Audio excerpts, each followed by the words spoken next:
Hi Vibrant Souls, welcome or welcome back to the channel. If you're new here, this is Vibrant Soul Tarot, and if you are returning, so happy to have you guys back. I hope you guys are all doing well, of course. So today's reading is actually been one that has been asked by a few of you. I've got a couple comments of a few different people asking for a no contact reading. So you know what that means. That means we gotta do it. So it's just basically a no contact reading. We're going to be looking at as much information and hopefully getting as much information as possible about the person on your mind that you are inquiring about. What is kind of going on with them when it comes to you in this situation, of course. How are they feeling? What are some things on their mind? We're going to be getting some channeled messages, all of that fun stuff.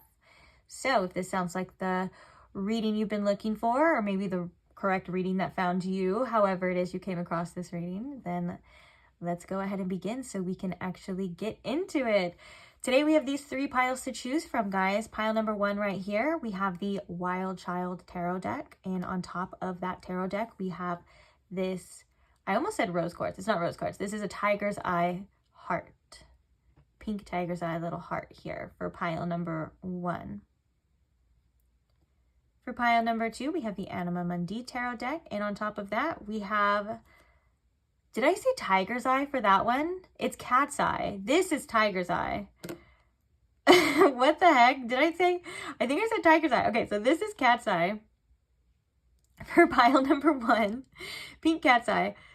This is tiger's eye with a wolf on it. I think I was looking at this one as I was talking, or maybe, I don't know. And then there's a little tiger's eye flash on the back of this one that you guys can see. Here's a little close-up of the howling wolf on this.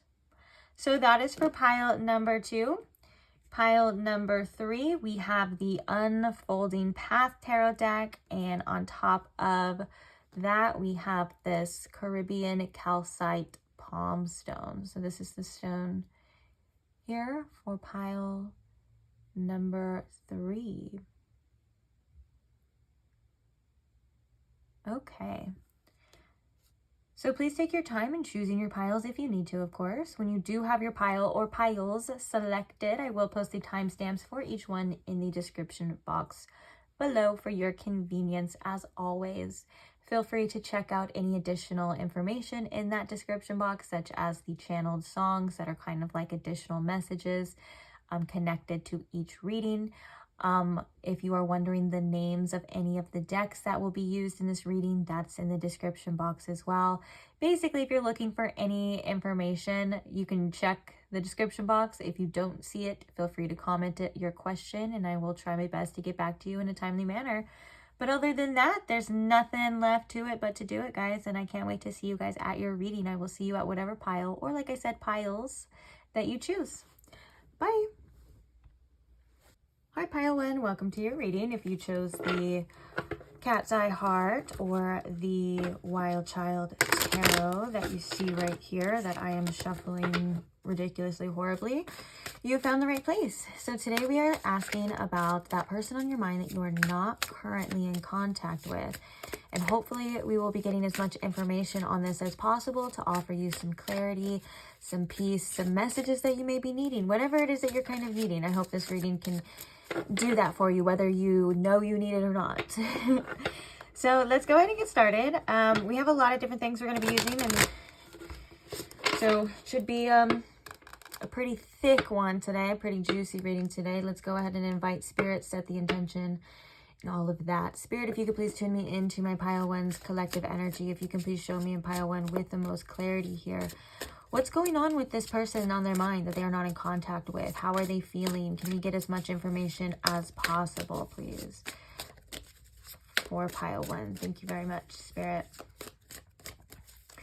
So what's going on with this person right now when it comes to pile one? Oh, we have the Queen of Cups in reverse. What is going on with this person when it comes to pile one?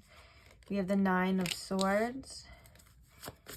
And how are they feeling, Spirit? How are they feeling? We have the Nine of Wands, and we also have Judgment in reverse. Clarifying the Queen of Cups here. Clarifying the Queen of Cups, we have the Lovers. Clarifying the Nine of Swords.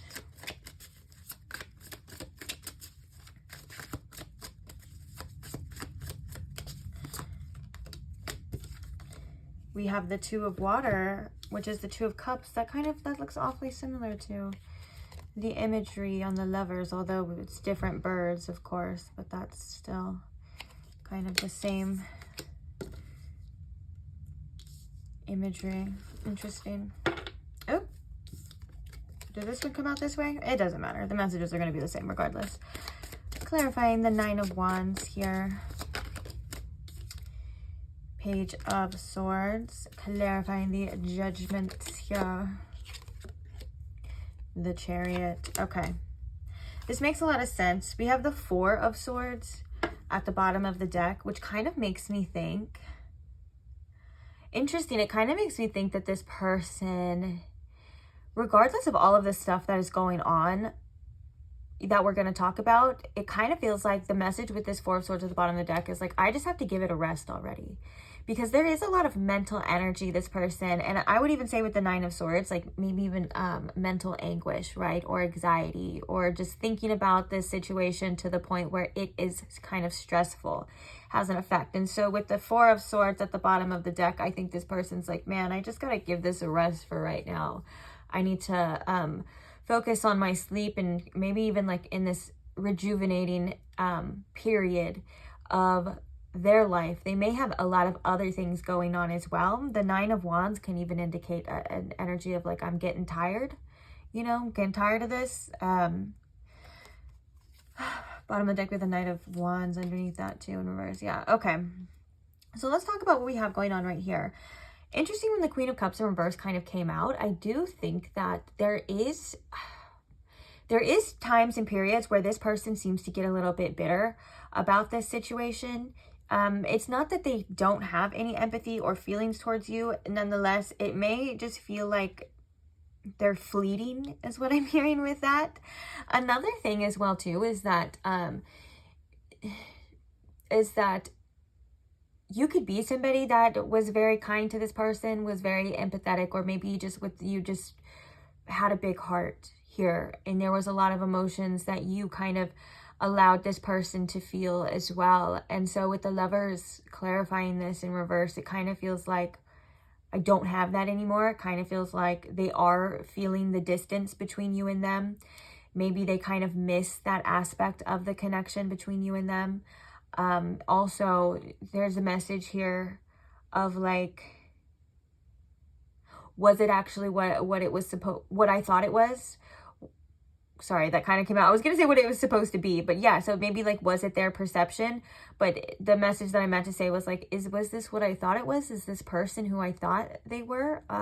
Was it real, the things that they were showing me? And stuff like that. So there could be a message of like, I just heard dissipating beliefs.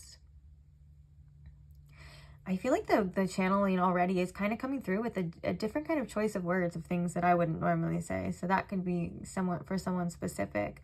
But yeah, it kind of feels like with the Lovers in reverse here too, there's just that longing, or there's that feeling of separation. There's that feeling of like, well, I don't have that anymore. And it sucks. And then so the next card being the Nine of Swords is like, yeah, there's kind of a lot of anxiety around what's happening here. The Two of Cups clarifying this too is like, fears of loss is, you know, is this my person? This person meant a lot to me, and also there was a connection there. And I think that they think about things that either they're regrets or they're things that could have been differently. And it just overall kind of bugs them in a sense. And I do think that's why that message of the Four of Swords was coming first, of like, I just got to give this situation a rest. I got to put it to sleep. I need to do what's best for me, and I need to do what's best for my mental health. Because there's another thing with this Nine of Wands and the Page of Swords. This person is trying really hard to resist reaching out to you. This being the card of resilience, I do think, and the parrot, they may have like, you know, parrot is the messenger birds, right? They repeat things. They have things that they talk. They have things that they want to say. And so I think that this person does have things on their mind that they would like to relay to you. And also with the Queen of Cups coming in reverse too, they wonder if you still have feelings for them. They wonder if you still have a place, or they still have, I'm sorry, a place in their heart for you. And also, is there that empathy that, you know, maybe like, or if this person wants forgiveness, like, would that be something possible? I think that all of these things kind of do cross their mind, and they may even come up to this person through this person as feelings, as emotions, and these thoughts that kind of trigger them a bit. Swans here can also be like they're considered like the birds, the soulmate birds, a lot of times. And so I think that the fact that there is this separation with the Nine of Swords here really bugs this person. And like we were talking about before, there's also a moon behind here too. Something about the emotions, these things coming up, these thoughts crossing this person's mind, causing these triggering emotions here, causing these fears, causing these anxieties as well. And also but I think that this kind of almost tells a story too, in regards to like, they're feeling this type of way right here, right? These things bother them. They cross their mind. They would like to address them with you. They have things they want to say. They would like to reach out to you, but that would mean that this person would have to face some sort of truth, some sort of judgment, whether that's either a truth that they may not want to hear from you. An example of this would be like, okay, if I address this with pile 1 and they tell me that they don't give a shit and they tell me to fuck off, excuse my language for some of you, but you know, they tell me to hit the road, get lost, I don't want anything to do with you. That's a truth that they don't want to face, or they don't want to have to deal with, or they don't want to know. Another thing with this as well would be something that they've done, facing some sort of consequences for their actions and having to actually replay that, or face it, you know, in a way that they may not feel ready for. It's interesting that I feel like I keep stumbling on my words as well. And I also feel like as I'm channeling this energy, it's coming like a mile a minute. Wait, is that slow? That's considered fast? Sorry. They're coming like fast, and it's like I can't even get the first one out without finishing the other one. And I do feel like I'm like choking on my words and things like that, which could indicate, you know, a bit of trouble communicating this. What I'm hearing from Spirit is because it's a lot that's kept inside. So these are all just kept in thought form, right? And they have emotions attached to it. There's other thoughts attached to it. There's maybes. There's all of these things. And so when it comes to reiterating it or speaking it, it's just a lot. Yeah, and then also this Chariot here, I feel is like, I want to do something here. There's a call to some sort of action. There's something I'm supposed to be seeing here. There's something that I'm supposed to be realizing in regards to this situation, but I'm just trying my best to use my strength to keep kind of moving forward. And it is taking a lot of willpower as well. Interesting. Let's see. We have some prominent zodiac signs we can talk about too. We're going to get confirmation later with like some more zodiac signs and some more initials, but for sure we have Gemini energy and we have Cancer energy coming through. And it does look like most sign energy is present, or at least air and water seems to be prominent here too. Don't worry if that's not confirming for you. It's not a big deal. I just like to say it for those that it may be. we're going to get some channel messages, and I want to get some oracles here as well. Oh, Door to Romance, and then Goddess of the Moon in reverse. It does feel like this person feels like a pull towards this situation in that sort of way of like exploration to kind of see. And you know, that makes sense because the Page of Swords can really be a card of curiosity.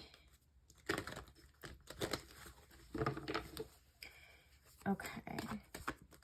What is going on with this person when it comes to pile 1, Spirit? We have the Magician and the Mirror in reverse. Their perception right now is a little clouded is what I'm hearing. And they kind of feel a bit powerless to this situation. So upright, it would be like your thoughts create your reality. You can do whatever it is and you're reflecting that back to you. Whereas in reverse, you feel a bit powerless, or maybe your thoughts aren't in alignment with what it is that you actually want, and it's starting to take a toll, and you just feel like there's nothing at this point in time that you can do. And that's not necessarily the truth, right? It's just the perception. This card is big on perception. That's why it's the Magician in the mirror. It's the reflecting back. What's going on with this person, Spirit, when it comes to pile 1?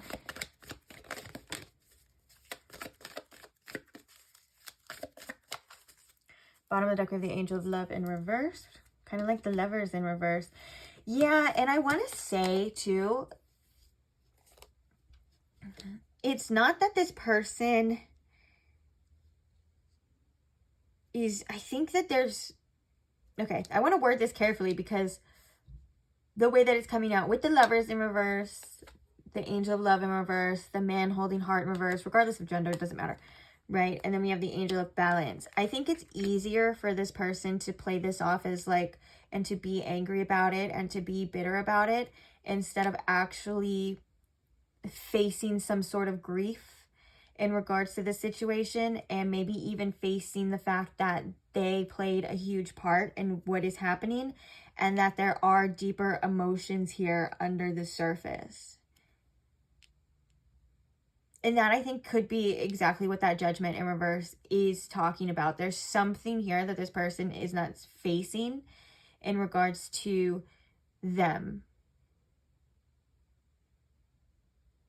And it's not even the fact that I'm hearing, it's not even the fact that it's like accepting what's happening. It's just like there's feelings that this person is just not wanting to look at. And maybe even there's a sense of blame, or even I would even go as far as saying for some of you, like a little bit of a victim mindset, like, oh, it always happens to me, or I can never have what I want, or of course that happened.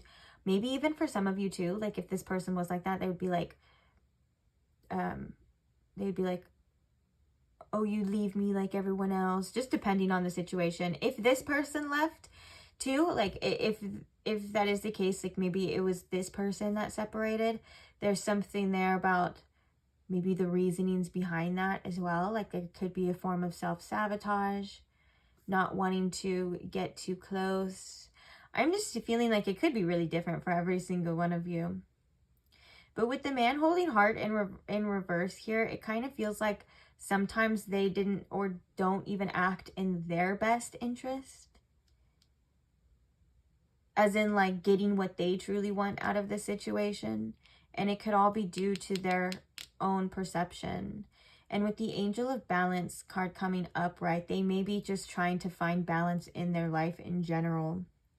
And balancing their emotions is something that has not been easy for this person ever. And so they may run from their emotions at times. And I'm also hearing that there could be that like a little bit of anger and a little bit of bitterness just because of how you made them feel, or how the situation actually impacted them and affected them. Not really towards you, but more towards like their own feelings and their own emotions.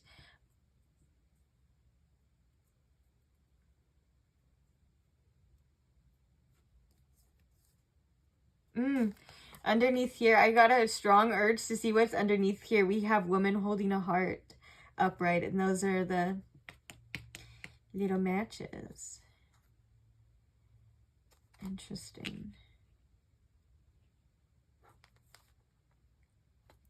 Maybe this person just wasn't ready for you to give you what you needed in regards to love.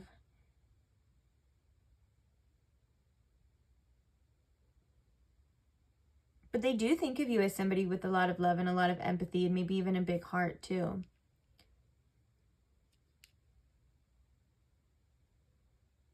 Okay, I want to get some channel messages. Okay, so what's going on with this person, Spirit, when it comes to pile 1? please have patience with me. Oh, look, I lose sleep over this connection. That was like one of the first messages of like, oh my gosh, I need to, oh, there's the 8 of Wands coming through. I need to give it a rest. We have I'm head over heels for you.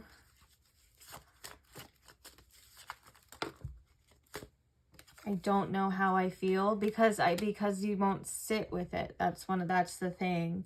It's like they don't want to address it. They don't want to face it. The Chariot card could also with the Judgment in reverse. I just want to keep moving. I want to keep going. I don't want to stop, because if I stop, then I have to like let all of these things catch up with me. And then that can also be the man holding their heart in reverse. They're like, right now, I just don't really want to feel.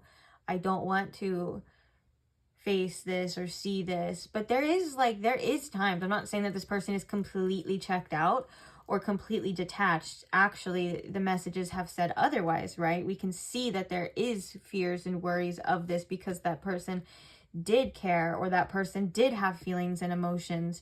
But I heard just not all at once. They don't like to do it all at once. Okay, what are some more messages, Spirit, for what's going on with this person in regards to pile 1? Yeah, I'm going through a lot right now. Okay, let's get one more, just so we can kind of fill this little gap. And we have I want to get to know you more. Bottom of the deck, we have let's make up. And then I want to look good for you.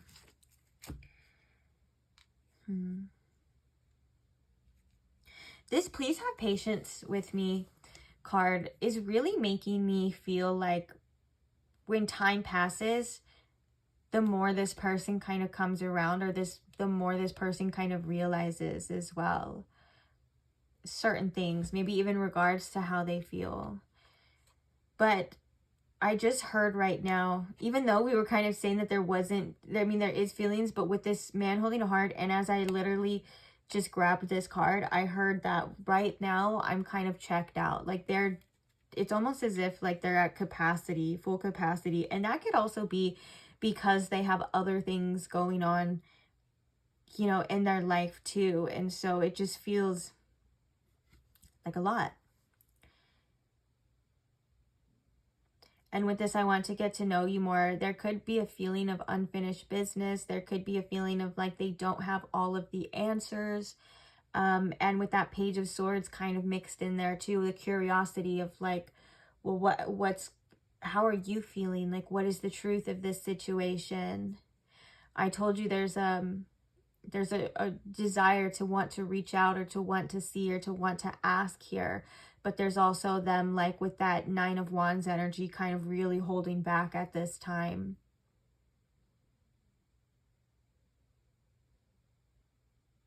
They may want to know what you're going to do as well too.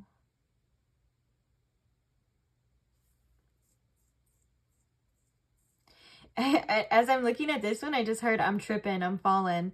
And so like with that, I'm head over heels for you. It's making me think of like somebody quite literally stumbling or falling down a hill. How weird.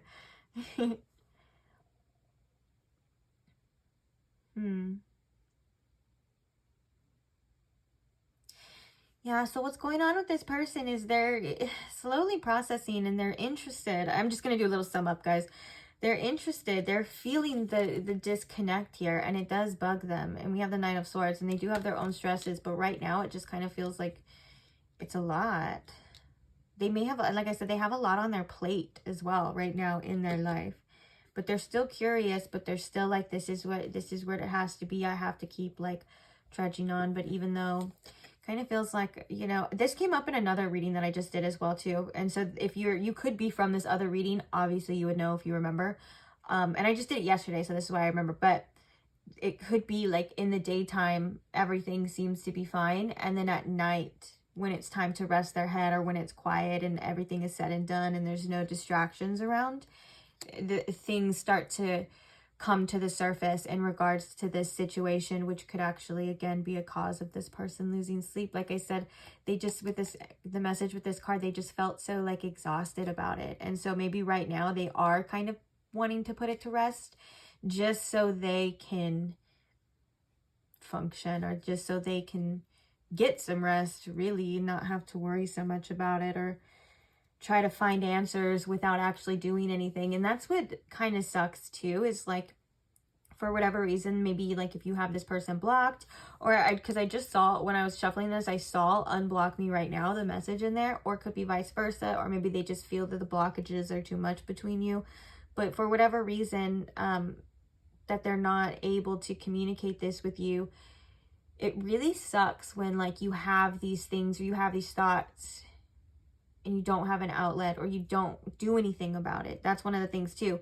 And if that could be like this person causing this themselves, right? Like it could be their own fault for some of you too, but they're like, I have these questions or these feelings, and if you're not doing anything about it, it kind of just feels like you're just running in circles, right? And it sucks. I almost wanted to go as far as saying like your own personal hell. So maybe sometimes this person does feel like that.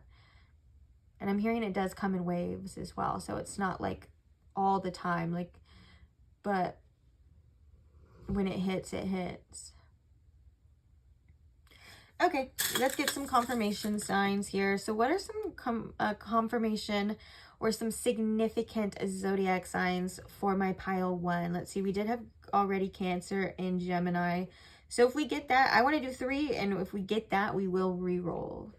But it could just be extra confirmation too for some of you as well. Okay, what are some significant zodiac signs for pile 1? Of course, it's Gemini. That's after I just said that. So, you know, I'm hearing too, Gemini being of the 3rd house, the house of communication.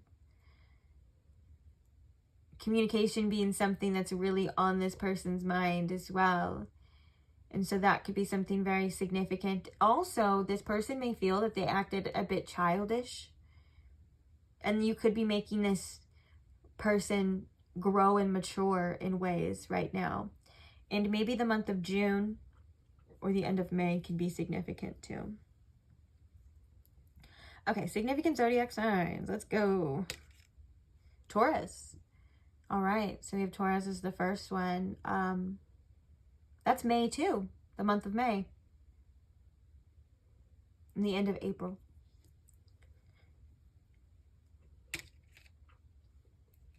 Capricorn, okay. January. End of December, New Year. And Cancer. So we got Cancer again, so we'll roll one more time since we said that. July could be significant too. End of June. And Libra. Libra, I feel like Libra and Capricorn have been coming out so much lately. A lot of the Venus ruled signs too. October and the end of September. Sometimes I gotta load a little bit. What are some significant initials, Spirit, for my pile 1? Some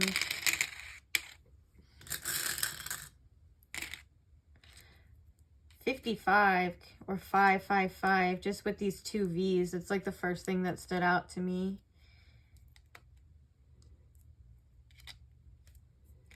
Okay, we also have, 2 B's. Oh, is there a Y? Okay, first of all, okay, I was like, if there's a Y, it's baby, but like in the cute little internet way, like the cute texting way. So we have BBY, my baby. For some of you, that could be significant, like they type it like that sometimes. Okay, so we have V, B, and Y, and G. We have a P. We have an M. We have an O. And we have a D, which obviously we have the word God here. So maybe this is like God's plan type of thing. They're leaving it up to God's plan, or maybe they've been praying to God maybe the situation has made this person a little more spiritual too. You never know. Oh, PM right here. I don't know if you guys can see it, but like, you'll see it clearly. I'll show you exactly how this was. So at nighttime, I do think nighttime is very significant to this person. So yeah, we have a P and we have an M. We have an R. And I have to say it, we have an O here too. So with this, maybe like this situation really pisses this person off. Because again, that's like internet typing for piss me off. Like, don't piss me off right now. We have an I. And we also have an L. So those are, baby God, piss me off.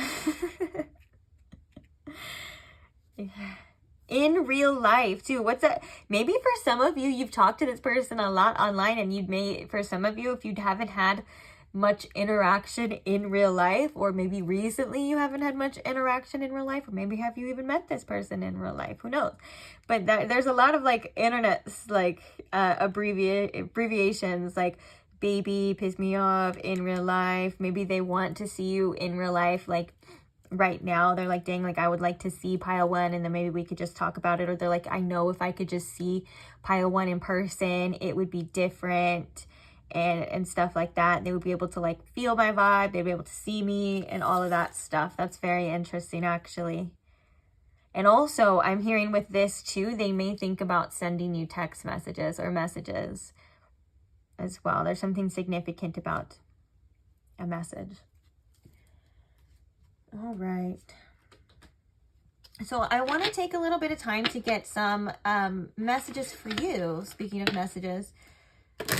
So we're going to use this deck. We're going to read from the guidebook. We may read intuitively as well. That's usually how it goes here. But I like to get some guidebook messages for you guys too, because these decks are really cool and I want to share them with you. So Spirit, what is the message here for pile one? Ooh, we have the effigy. I do feel like there is some like resentment or anger maybe on both sides with this card here. And this could be about letting things burn and fester as well. So finding ways to release your emotions. For some of you, you can even do that with the moon cycle. A lot of you may even actually unintentionally do that naturally. I know I'm one of those where I'm like feeling all emotional and stuff, and I'm like, what cycle is it in the moon? And then it's usually like around or close to a full moon or something, or maybe even like your own cycle, your hormonal cycle as well. There's those are all uses here. But I am feeling like, oh, now I'm feeling like the song, what's the song by Usher, Let It Burn? There's also a message for some of you too, like letting these feelings burn, letting them work through you, as uncomfortable as they may be. This is how you transmute it. This is how you process it. Unfortunately, sometimes, guys, we have to walk through the fire, you know, to get out on the other side. These strong feelings don't mean that you're doing anything wrong. It doesn't mean that there's something wrong or like you're going in the wrong direction. In fact, it does seem counterintuitive, right? But when you're actually healing, and when you are, is when you usually are being triggered, or when you are feeling things very strongly and stuff, and it can feel like every part of you or every fiber in your bone wants to resist this. You want to relieve this. You want to find the solution. You want to take that action. And Spirit's saying, you know, the answers that you're looking for, they will come in regards to that, or it's like you'll understand later, you know, when it's easier to process or when it's not so intense and things like that. But as of right now, I think that you are kind of going through your own little sense of transformation with this like kind of like phoenix burning energy.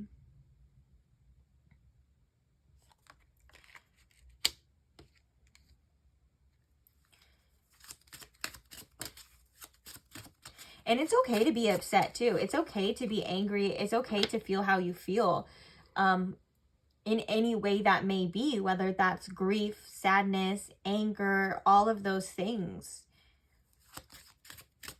if you're angry at them, or just, it kind of just feels like somebody kind of sitting there and just letting everything out without judgment.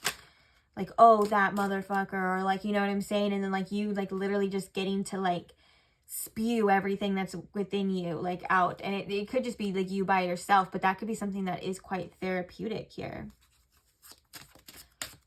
Okay, do we want to get one more card? We're going to read this then from the guidebook, like I said, but do we want to get one more card? I'm feeling it. I'm shuffling here. Naturally, let's do it.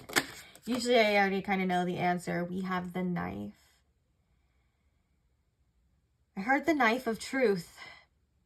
There's a swan here, too. There's a swan right here, and there's a lion that's like, or a tiger or something that's like eating it. Interesting imagery for the swan references as well. The knife, the double-edged sword is what I'm hearing with this. And I heard the wisdom in the truth. Okay, let's read what the guidebook says. Bottom of the deck, we have visions here too. Oh yeah, this one doesn't have numbers. I gotta look at the table of contents. Let's see. Okay, so the effigy is number 57. Where's the knife? Number 93. Okay. 57 and 93. So the symbols are the fire. The associations are the numbers 27 and 9. Anger, despair, and discord. Effigies in the traditional sense are crude impersonations of a despised person made of straw, fabric, or any other materials. These creations are then burned and abused, typically to express displeasure with the person in question. This card asks us questions about our frustration and anger. Is it narrowed and specific? Are signs pointing to a distinct person or circumstance? Do we find ourselves the subject of vitriol in another's eyes? What forces are at play that manipulate our emotions? The effigy implies frustration, fury, and pointed dislike or despair. It can also signal misdirected anger, breakdowns in communication, and making an idol of one's fury. You know what's interesting, as I was reading that, I heard like specifically from a song in it where she's literally singing like, I want to feel it. And I'm also kind of feeling like, since these effigies are literally like things that are made to abuse, to take your anger out on, and things like that, even though that's not so in the message, that could be something therapeutic. Now, I'm not saying make a voodoo doll or anything like that, but like just having an outlet for these emotions can be very, very helpful as well. And Spirit's kind of pointing me to the misdirected too. So if you have your own frustrations, and maybe you are sometimes susceptible to misdirecting anger, this could also be like the people around you, like your friends and family and things like that. Just keep in mind too that these could be coming from a deeper place, and it's not necessarily the people around you are personal. And also finding the source for you of where this actually stems from. A lot of the times when we are angry for a situation or being betrayed and things like that, there's something in us, like whether it's like our inner child, or maybe our angry teenager that, you know, is still needing to like be validated and all of those things too. It's just something to kind of think about, like, where is this coming from? Where do you want to direct it? And make sure that you're not directing it on yourself too. That could be something that people do as well, as we kind of feel these strong feelings and we kind of turn it back in on ourselves and start to be hard on ourselves, or start to take it out on us and stuff. And Spirit's saying that's not helpful in any sense of the word. So try not to do that as well. Even with the knife here too, like make sure that you're wielding it and not hurting yourself. We got that message of like a double-edged sword. Oh, swan is a symbol here. Okay, so the knife. The symbols are dagger, swan, tiger's head, clouds. Associations are the number 45 and 9. Defense, the element of air. The knife signifies action, pain, conflict, intellect, and ambition. The fabricated tiger's jaw close around the head of the swan on the handle of the dagger emphasizes the nature of strife and calm acceptance. A knife can be used as both a tool and a weapon. And this duality emphasizes the ways we can wield power. Do we aim to destroy or to build, to protect or to harm? This card explores the nature of power struggles, protection, and ambition. It can also imply violence, anger, and danger. Wow, there's a lot of messages coming from here as well. I do think though, like the being able to defend yourself or those boundaries and the protection as well. And I'm hearing that it can also come from the protection and the boundaries come from things that you already know, the clarity that you've already gotten within this situation as well. And so if you ever, and I'm hearing too, if you ever have a conversation with this person, your words and your clarity can be power. So standing in your power in regards to that, as in like defending yourself, being very clear on what transpired, what went down, and you know, if that's something that is in the future for you. So that could be something to just keep in mind if that is in the future. If that's not in the future, or you don't even want to waste your energy on that, of course, do that. But like, it kind of just feels like there's a conflict of the mind, and there's also something about you having the answers to that already. And turning inward, but not in a negative sense, not in a negative way, and processing your feelings, allowing them to flow through you, as uncomfortable as they may be. And not judging yourself. Sometimes when we are angry and we want to process our feelings, some things can come out that can make us literally feel like or sound like evil, right? Like, we could be spewing a lot of hate. And I don't mean another person. I'm talking about in that kind of therapeutic sense. And so removing the self-judgment from this is just how you feel. And that's okay. You're allowed to feel that way. And I heard from Spirit, but not letting your feelings dictate what you believe, and even maybe even your actions as well too. Yeah, there's a lot on both sides. Pissed me off. We had this one, and even on their side, the first message was like, this person is like sometimes they may be a little bitter. So processing that, maybe sitting with that too. Some of you guys, like, you know, it's not even always about like finding the answer instantaneously. Sometimes it's just about sitting with this information.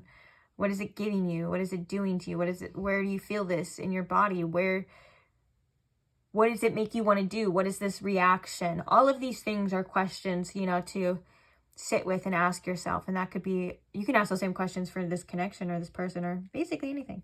And you can also ask any questions that you come up with too.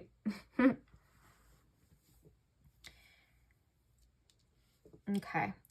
Well, I think that's it for my pile ones for you guys. So thank you for being here. Thank you for allowing me to read for you. It's always, always, always a pleasure of mine. And I love doing it. So thank you to those who enjoy them. Thank you to those who support the channel, who like the videos. Just do a quick thumbs up. That's a great way to show support. Thank you to those who comment and share your stories, share your experiences, and share your love and support. It's always, always a pleasure to read them as well. And thank you to those who are subscribed. I couldn't do it without you. And I love the fact that you subscribed and want to see more and maybe want to be there when the new videos post. So I'm so glad, and I will hopefully see you guys in the next new video. And maybe even if you feel free, all of my readings are timeless. When they find you is when they're meant for you. So if you feel free to check out some of the timeless tarot content I already have, maybe I'll see you in those readings as well. But either way, like I said, I'll see you guys there. Bye. Hi, Pile 2. Welcome to your reading. If you chose the tiger's eye with the wolf on it, or if you chose the anima mundi tarot deck, you found the right place. So today we're asking what's going on with that person on your mind that you are not currently in contact with. Hopefully we will be getting as much information as possible for you to offer you some insights, clarity on like what's going on with them, what's on their mind, how are they feeling, kind of all of that mixed into one, hopefully. So let's go ahead and begin. First things first, I want to invite Spirit and set the intention. Don't forget, we will have a little portion for the advice for you or the message for you, so we can get some information for you as well at the end, if that's something you're interested in. If you're not interested in that, you can exit when it starts. But for some reason, I just felt like reminding some of you that was very apparent right now. I don't know why. Okay. Spirit, if you could please tune me into my pile 2's collective energy. If you can please show me in pile 2 with the most clarity here. What's going on with this person on their mind? What are they thinking? What are they feeling? Anything when it kind of comes to pile 2 here. Anything that pile 2 may need to know. May this reading offer pile 2 the clarity that they are seeking, messages that they are needing, anything that they are even unaware of that they may need to hear right now. May this reading be a helpful tool for them. Thank you very much, Spirit. So what's going on with this person? Pile 2. We have the 9 of Pentacles. Right now, they could be very focused on themselves, on their money, trying to create some stability and independence for them as we speak. We also have the World card coming up. I'm hearing with this 9 of Pentacles as well. This person may be in this energy of wanting to be quite selfish with their time, with their energy, and maybe even their resources here. It could just be like at this time they're really focused on themselves. Now we're going to see, because I do think that there's something more to that. That's not all there is, if that makes sense, from the messages that I was kind of picking up on before we even began, and even your channeled song. So let's dive deeper. We have the Chariot here. So we have Cancer energy coming through. We also have Strength, and we have Temperance. So we also have Leo and Sagittarius coming through as well. Clarifying the 9 of Pentacles here.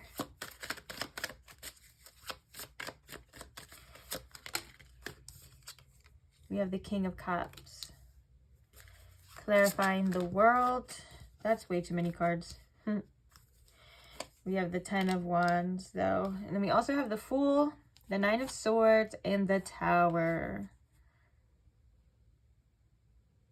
For some of you, this person could have acted quite recklessly when it comes to this situation, or they may have felt that for whatever reason they were a bit naive, or they didn't act in like alignment with things that they wanted. It could have brought this Tower moment. The Tower here is quite literally a volcano, which is interesting. A volcano exploding. And then we have the 9 of Swords, which is like our stress and our anxiety. So I think that there's also a message here about things really falling apart and what to do with that. What next move to make? Is there going to be a new beginning here? Is there ever going to be a new start here? That is something that is coming through, because it is quite concerning to them, and it does cause them to have a little bit of stress and anxiety when it comes to that. And even the Tower could be like this internal conflict here, or like things kind of falling apart and like them feeling uncomfortable inside when it comes to the situation and what's going on, and maybe even what to do and what they want it to be. They could want to begin again with you. They could want to kind of open that door again. And with the Fool card here, it even kind of looks like this little fox has the little rose that's always the white rose that usually represents purity with the Fool, but it kind of looks like the way that it has it in his mouth, almost like a little romantic gesture. Or is that just me? I don't know. That's what it kind of feels like. And then we have this. So I think that internally there are some things going on with this person in regards to this situation, and specifically about will there be will I have a new chance? Will there be a beginning again? Will we start over? Is this door actually fully closed? All of those kind of things that they do seem to kind of come through as a concern here. And I think that's why on top of that we have the 10 of Wands, because the 10 of Wands is us feeling overwhelmed, burdened. There's a lot of stuff piling up, piling on. You know, it's like our responsibilities and things like that. And with the World card here too, it could make it harder for this person just because of like the weight and things, and maybe even unprocessed emotions, or the what ifs and the uncertainties, you know, or the things that they want that they're not even really, whether they're not acting upon it or they just feel like they're not able to get it, right? So it could make it feel just harder in general for them in life right now at this time. Now, I want to say too, the World card is the end. It's the last card in the major arcana, and the full card that we were just talking about is the new beginning. And so is this chapter actually really closed for good? Is this the end of an era for you and them? Is this the end of a cycle completely? That is something that does kind of weigh on this person, and it's very heavy with the 10 of Wands. The 10 of Wands is like, I can't bear that. I can't take anymore. That is something that, I just heard as well, either do or die. So maybe this person is feeling this pressure, which is interesting because we had the volcano, and the volcano can represent pressure building up, right? Building up, building up, building up until it explodes, until you have to do something about it. And we were just referencing that Tower card with the volcano on it as internal conflict. So there is something brewing within this person for sure in regards to this situation. Although they're trying to spend most of their energy on what they can control, on themselves. Like we said, this 9 of Pentacles could be them trying to get their money up, bring in more abundance, or just being quite selfish right now, doing what they want to do, and stuff like that. And with the King of Cups at, as the clarifier, that could be just what they feel is the most mature thing to do in this situation, right? The King of Cups also can represent somebody who has empathy and has feelings and has emotions, but it does not let it dictate their actions, their life. And so it could be like, regardless of what is going on internally with this person, they're still trying to show up for themselves. They're still trying to reclaim this sense of independence and be strong. We even have the Strength here as well. And the fact that we have the Strength here with the Temperance in reverse, it's like, even though there is a sense of emotional turmoil on the inside, this person feels a bit off balance. They need to kind of come back and center because of this situation. They're still trying to be very strong. We even have the Chariot here too. The Chariot next to Strength it definitely signifies a lot of willpower, right? And then also with the 10 of Wands. So what I'm kind of getting from this altogether is like, maybe on the surface, it kind of feels like this person's fine.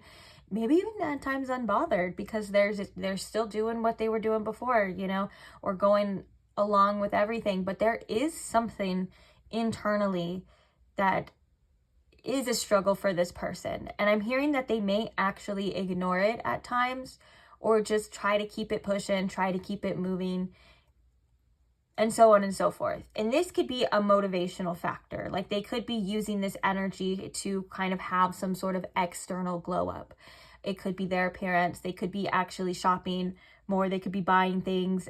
They could be working out, working on themselves, or like we were talking about, because it is Pentacles and money, just trying to get their money up, focus on something that they can control and something that is beneficial to them.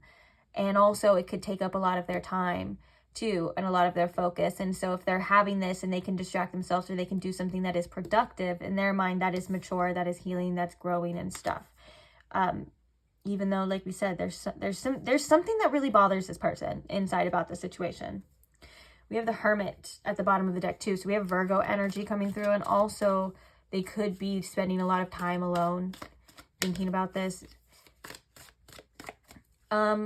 Let's get one more card here. It's funny how I was doing those messages already with like this blank space. I feel like some of you're probably like, fill the space. I don't know. I know that sometimes I'm like, I don't know why silly things like that can bother me too, but obviously not enough to care to say anything, but I just thought that was funny. Okay, so clarify this last card, the Chariot in reverse. Spirit, let's clarify this for the Knight of Wands. Yeah, they're pushing back on where they feel led. They're pushing back on, like, especially with the Knight of Wands being like that energy. I feel like there's also like, bottom of the deck, we have the 5 of Pentacles in reverse. Okay, this makes a lot of sense already. I'm seeing like 2 different forces within this person. We can see one going this way, and you can see one going this way. It's interesting that we have like this ram here too for the Chariot, because it is about like directive force and action and stuff. So I can definitely see that, but it also reminds me of like Aries energy too. So maybe a little bit, like not thinking, just going. And I want to talk about that dual force. Feel pulled this way, right? You're like, there's this passion, there's this attraction with this Knight of Wands, but they're like, there's this resistance, like, no, we can't do that. Pull forward, be strong. The Chariot represents our willpower, our sense of direction, and pushing through. It's funny because the Chariot is the number 7, and then right after that is Strength, the number 8, because that's what happens when you muster up this courage, willpower, and you keep going with the Chariot energy. You gain this strength. But the fact that it's coming in reverse, I feel like maybe sometimes they feel like their want and their desires outweighs their willpower, and sometimes they may feel a little bit lost in this. Like, I feel such a strong pull towards this connection, towards this person, but right now I don't think it's the right thing for me to do. So now I kind of feel like I don't know what direction I actually do want to go in. You know, there is this kind of like something missing or feeling lost type of energy here. But regardless of what's happening on the inside emotionally, this person is showing up as like strength. So they're showing up as, I'm strong, I can do it, I don't need to worry about it. Even the fact that there's a wolf here too, it's like they could be in like this lone wolf stage, if that makes sense. And like maybe even in a form of self-discovery for them right now, at least in the bigger picture of things. I think that also the 5 of Pentacles coming at the bottom of the deck really shows not wanting to face something that has really deep ties into this person. So the 5 of Pentacles is like a hard time. It's hardships. It's it could also be like our feelings of abandonment, our wounds coming to the surface. And the fact that it's in reverse, it kind of just feels like this person is doing everything and anything to avoid this.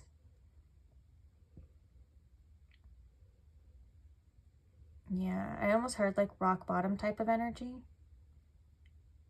And there's something here tied into that about their insecurities and trying to feel secure within themselves. Because the 9 of Pentacles is like the exact opposite type of energy of the 5 of Pentacles, you know? And underneath there, we have the 5 of Swords. So there is, yep, and the Hermit underneath that. There's a lot of things. The 5 of Swords is conflict of the mind. It kind of looks, you can even tell here, there was like a battle here. There's like the feathers and things like that. And then in the 5 of Pentacles, there's the cold, harsh winter, harsh realities, hardships that we're kind of not wanting to face because there's a bit of resistance here. And I can't help but to think with this 9 of Pentacles tied to this 5 of Pentacles in reverse, there is a lot about this person trying to indulge in certain things to kind of combat that. Like, oh, I feel rejected, I feel hurt, I feel abandoned. Well, look at me now, I can save up for this new car, now I can get this for myself, or I can do this. It's kind of just like their own way of mending this situation, and it's helping them, you know, not be so susceptible to certain emotions. Okay, moving on to some oracles. What's going on with this person's spirit? We have adjacent possibilities. You know what's so funny too? That message as well with the Fool card and the Tower and the things like that. Adjacent possibilities is like obviously anything could happen, and there's all these doors and things like that, and it is about new opportunities here too. So I think that this person is really trying to, okay, wait, hold on. I'm like being told to redirect this message. So the adjacent possibilities comes in regards to this connection as well. Is the door open? What are the possibilities? And also they could be keeping or trying to open other doors and possibilities in their life too. if that makes sense. So basically the kind of the Nine of Pentacles of like working on themselves. I really think that this person could be trying to get their financial situation in order, trying to get their money up, focusing on maybe even a new career or anything like along those lines, or the one that they have, but also wondering what doors and opportunities lie ahead for this situation too. And that Fool card's coming back into mind as well, almost like, am I being foolish to think this? Am I being naive? Am I being silly? Am I being stupid? I kind of feel a little stupid to think this, to want this. But there's something beneath the surface that still wants it. And I think that on the outside, they convince themselves, or they try to convince themselves they don't want it, they don't need it, it's fine, blah, blah, blah. But we saw with that volcano energy, there's something coming up, there's something boiling over. Bottom of the deck, we have hostilities too. Yeah, that's not an easy energy here. We also have Healer of the Ages. Let's get one more. What's going on with this person? There is healing energy around them. And then we have Happy Family. Bottom of the deck, we have Contract.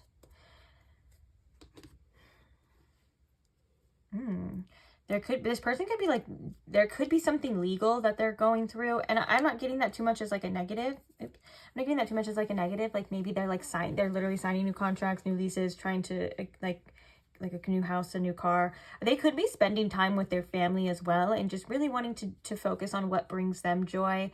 And also this could also indicate their friends, like leaning on a sense of community that they have, and just doing what it is that they feel that they enjoy. If they have a family, like a kids and things like that, spending time with them and stuff. And with the Healer of the Ages, this card just indicates that there is healing energy in the air and around this person, and around maybe even around this connection as well. This connection could be something that is very healing for both of you. Also with the Five of Pentacles, the Five of Swords, the Ten of Wands, healing energy isn't always come through as rainbows, sunshine, and butterflies and golden light to purify and to clarify, right? Usually healing energy comes from two things coming to the surface, processing things, going through hardships, healing that, gaining strength, all of those kind of things, right? That happens in the process of transmuting, of growing, of overcoming, stuff like that. It can be both, right? But as we can see, it's not always the easiest. And so maybe this person is trying to look at the situation from a new optimistic point of view. But I also am feeling like, oh yeah, look, we have indecision, and then we have door to romance, and we have contract. I'm also feeling like they still feel like there's something not done here. Makes me think of like a soul contract, or like something that is still very binding to you and them. And then we have the door to romance as well. But then we also have the indecision, and then look, we have the broken heart, yeah, and the fourth chakra of Archangel Raphael. So they really are in the process of healing. They're healing their heart, healing their emotions, healing their triggers and things like that. It's not completely wiped away whatsoever, because we have that inner turmoil. And there's also with that indecision, I keep going back to that uncertainty of like, well, is there going to be a new beginning? Should I take that risk? Again, I want to even repeat myself to say, like, would that be stupid? Would that be foolish of me? And I think that's also tied into that indecision. What do I do? Where do I go from here? Let's get some channeled messages.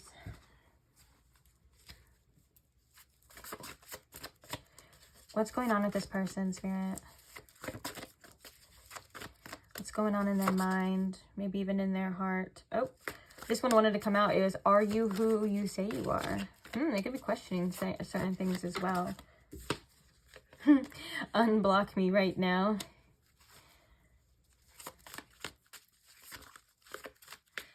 I heard let's get it going.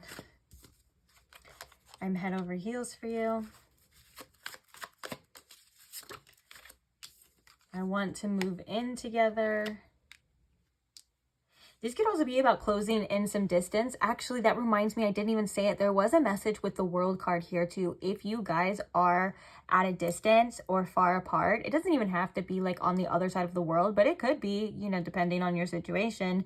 That's something that sucks to them too. Like they just would like to be closer to you.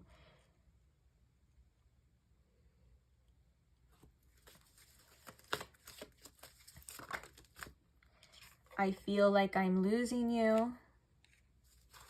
And I just heard, and it sucks. I just want to hear your voice again. Let's get one more. I just saw let's make up, but we'll see. Oh, all the ones that I was seeing, like peeping, they're coming out. So we make a great team. Bottom of the deck, we have I'm going through a lot right now. Underneath here, we have I can love you better than them, is what that says.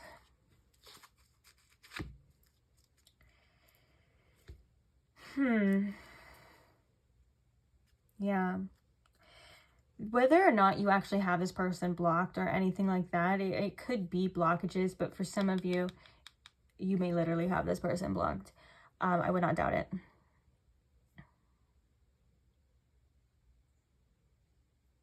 That could also be the struggle here too with this Five of Pentacles, and also maybe even some of the friction. Like if they literally don't have the option, that makes it like a whole different ball game. If they do have the option, depending on your situation, that's where that indecision comes out. And they're both pretty like apparent in both though, like the full energy of like what's it gonna be, like that works still, but like it could, that's if they're not blocked, it's that indecision. Maybe for some of you, depending on your situation too, they're like, should I unblock you if they have you blocked? We're gonna get confirmation, but I want to see something. Oh my gosh, right when I open the guidebook here, it's right on the broken heart, grief and loss. The broken heart in reverse does indicate kind of fine. It finally starting to dissipate a bit though. I want to see something.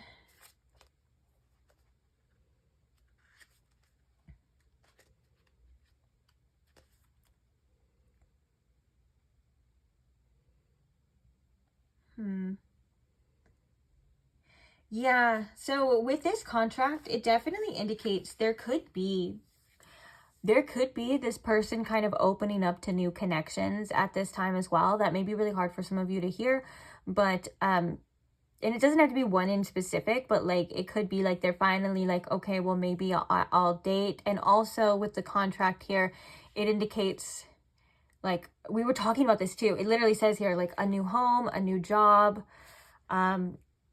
or a new business deal. It kind of feels like that's what's kind of going on with them. And the main thing, that's where their energy lies. Trying to just focus on like those sort of things to better their life, to better their situation. This connection and this, what's happening here could have like actually gave them some more motivation, or even like more energy to do those things here too.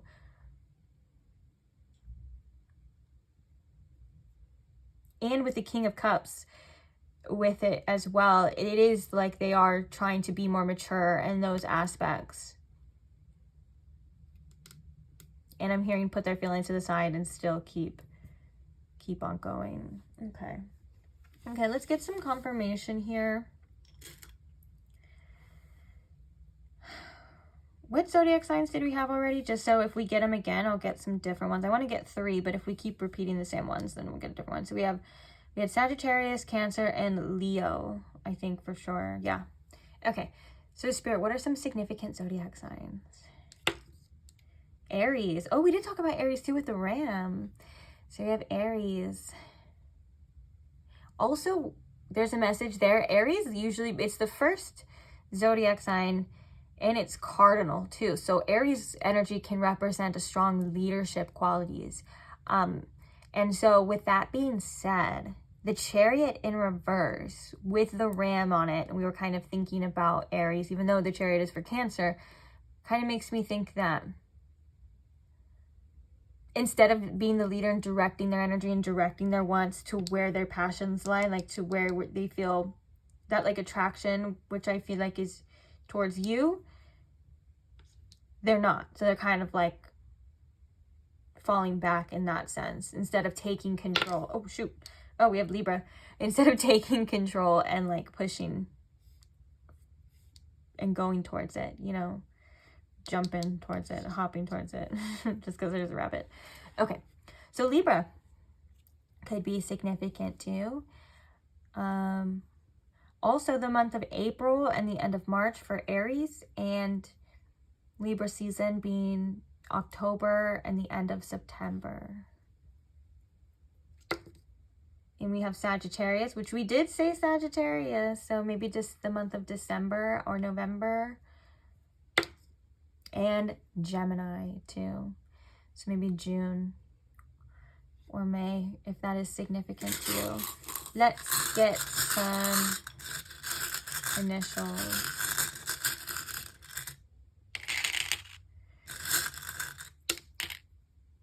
This we make a great team. I want to say too, I feel like that's like the effect you guys have had on each other, and maybe even on your healing journey as well. There was some collaboration that in the end it seems to be having a positive impact. And even if you don't feel it right now, maybe even on you too, which is funny because I was looking at the you on you as well, even if it doesn't feel like it right now. And I was going to say something else. Oh yeah, and also they could just feel like, you know, you guys work really well together. We make a great team. Like, we get along really well.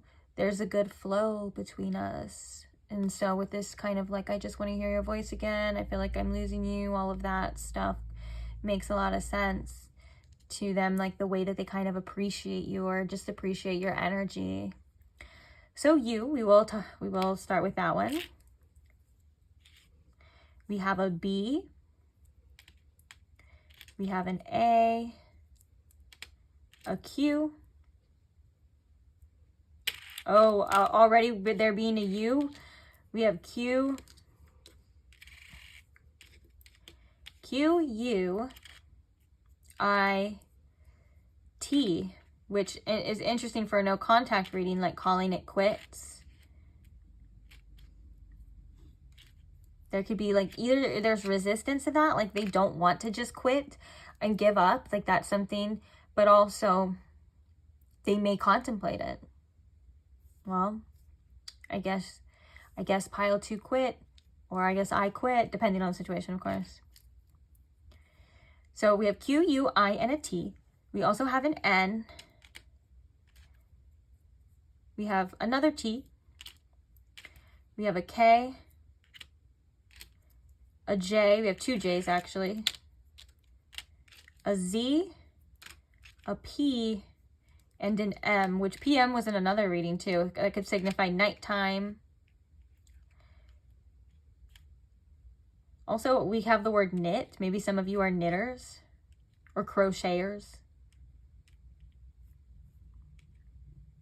We have bat too. Bat could signify going through almost like a dark night of the soul, or following your intuition, using your other senses. Maybe you and this person sense things about each other, but you're not quite sure. Like the bat's vision isn't the best, but it has like all of these other super powerful senses, and is very sensitive to like the vibrations and things like that.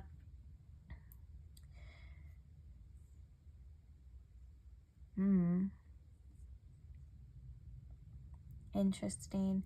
Oh, I don't know if I finished what I was saying about the PM though, but like, you know, when all of the distractions, like this person, obviously we can see that they're more motivated to, you know, make more money or to just get their life together in ways, right? And so maybe at nighttime when the PM, when like there are no distractions or all of that, there's a lot of these things that cross their mind about you.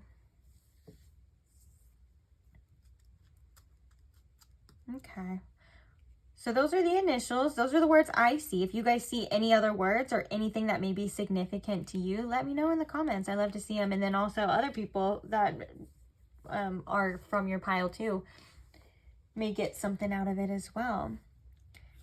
Why do I keep spinning? I don't know, guys. I don't know. Okay, we're going to move on now to your advice and the messages for you.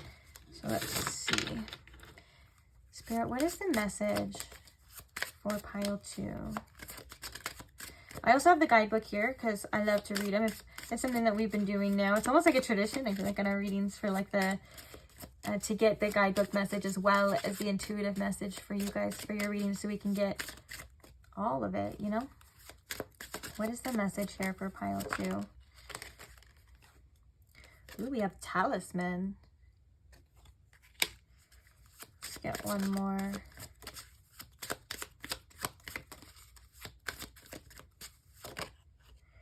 We also have, oh no, I'm dropping them, they're falling. Sacrifice, which, look, I believe this is a jackrabbit. And it's here too. So for some of you, if you feel called to, or all of you, I would look into the spiritual meaning behind jackrabbits, because it's coming through twice. So there most likely is a message for you in there. Okay, so all of these fell out. We're obviously not going to read all of them. I want to see what fell on the ground as well. I got it. Okay. So we have the path. We have sacrifice coming out. Bottom of the deck, we have Capricorn. We also have Scorpio. Ooh, the dancers, the effigy, and the prayer. Interesting.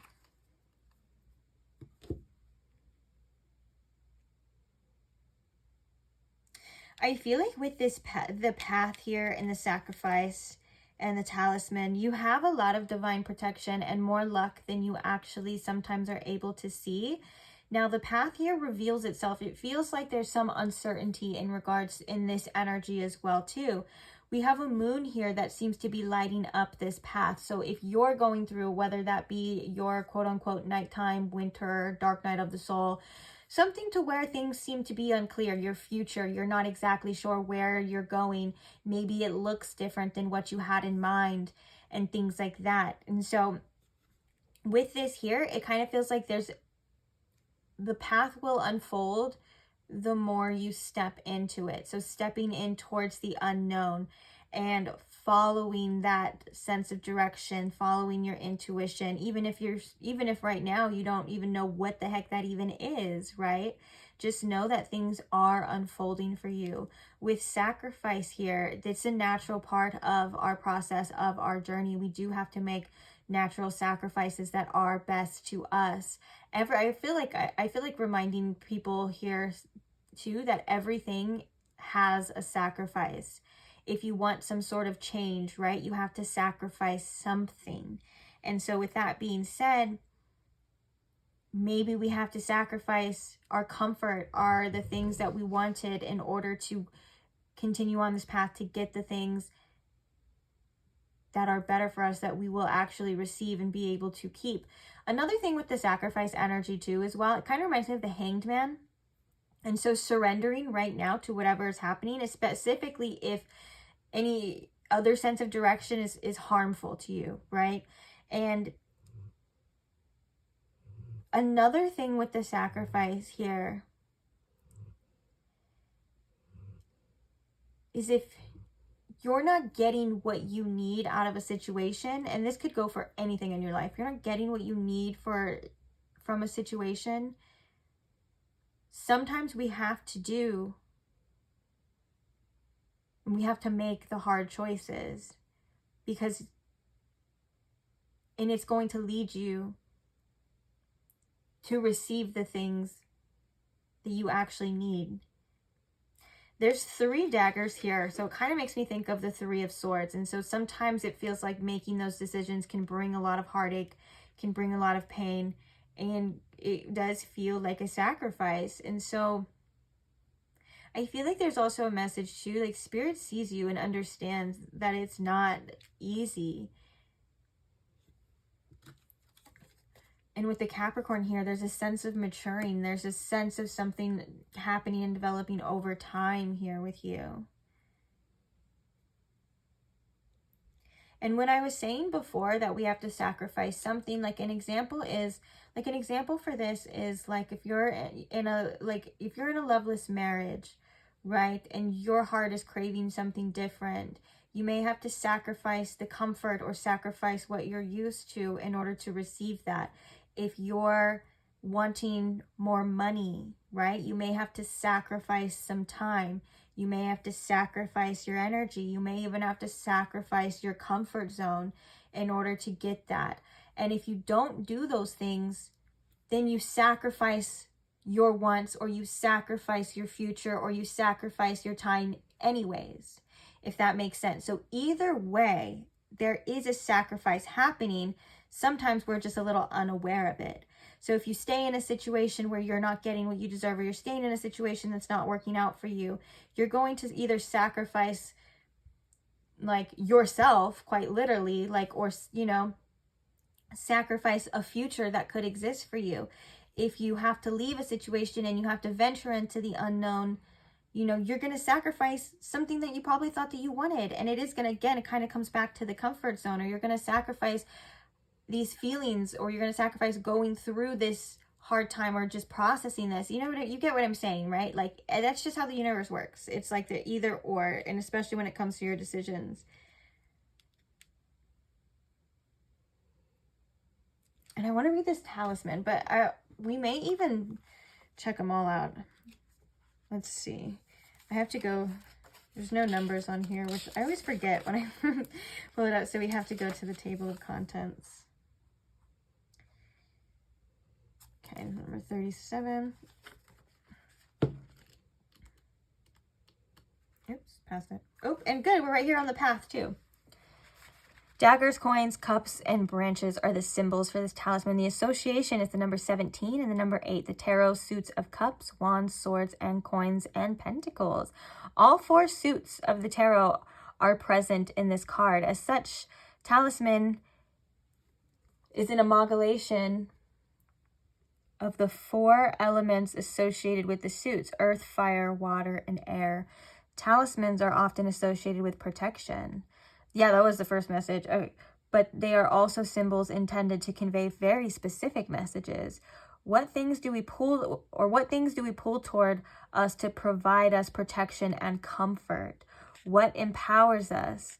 What in our vicinity or on our person serves as a reminder of who we are and how we must live? This card asks us to meditate on what people, objects, or belief we hold close to our hearts and seek out when we are in need. It can also imply an over-attachment to idols and a need to pursue self-reliance or power. Wow. And that's crazy, because that kind of ties into the message of like the sacrifice, because it says, what things do we pull toward us to provide us protection or comfort? And sometimes we have to sacrifice those things, and sometimes we have to sacrifice those beliefs and venture into this unknown and trust, which can be very hard, right? That can be very hard. Trust that it's because there's something better. It's for another reason. So we have the path. The symbol is the cane, the path, and the moon. The associations are the number 19 and 20. Journeys, foresight. A figure stands at the end of a winding path, gazing into the distance as the moon shines overhead. This card follows the gate, implying the traveler has made it past their initial barriers. Now all that remains is a long road ahead and the many forks and choices that follow.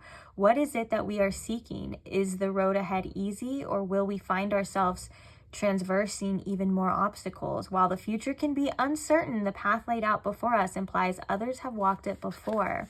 The path card is a card that concerns itself with the act of projection and foresight. It can also imply overanalyzing, catastrophizing, or finding oneself paralyzed by possibilities.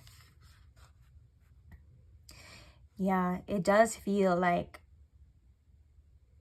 you're on this journey of self-realization, and it does feel like you are making the correct sacrifices and have to make the correct sacrifices, which means it's not easy, but also Spirit is reminding you that there's so much unfolding in this journey as well. It may seem like the foresight isn't good because of how you're feeling in this moment, but that's not actually true.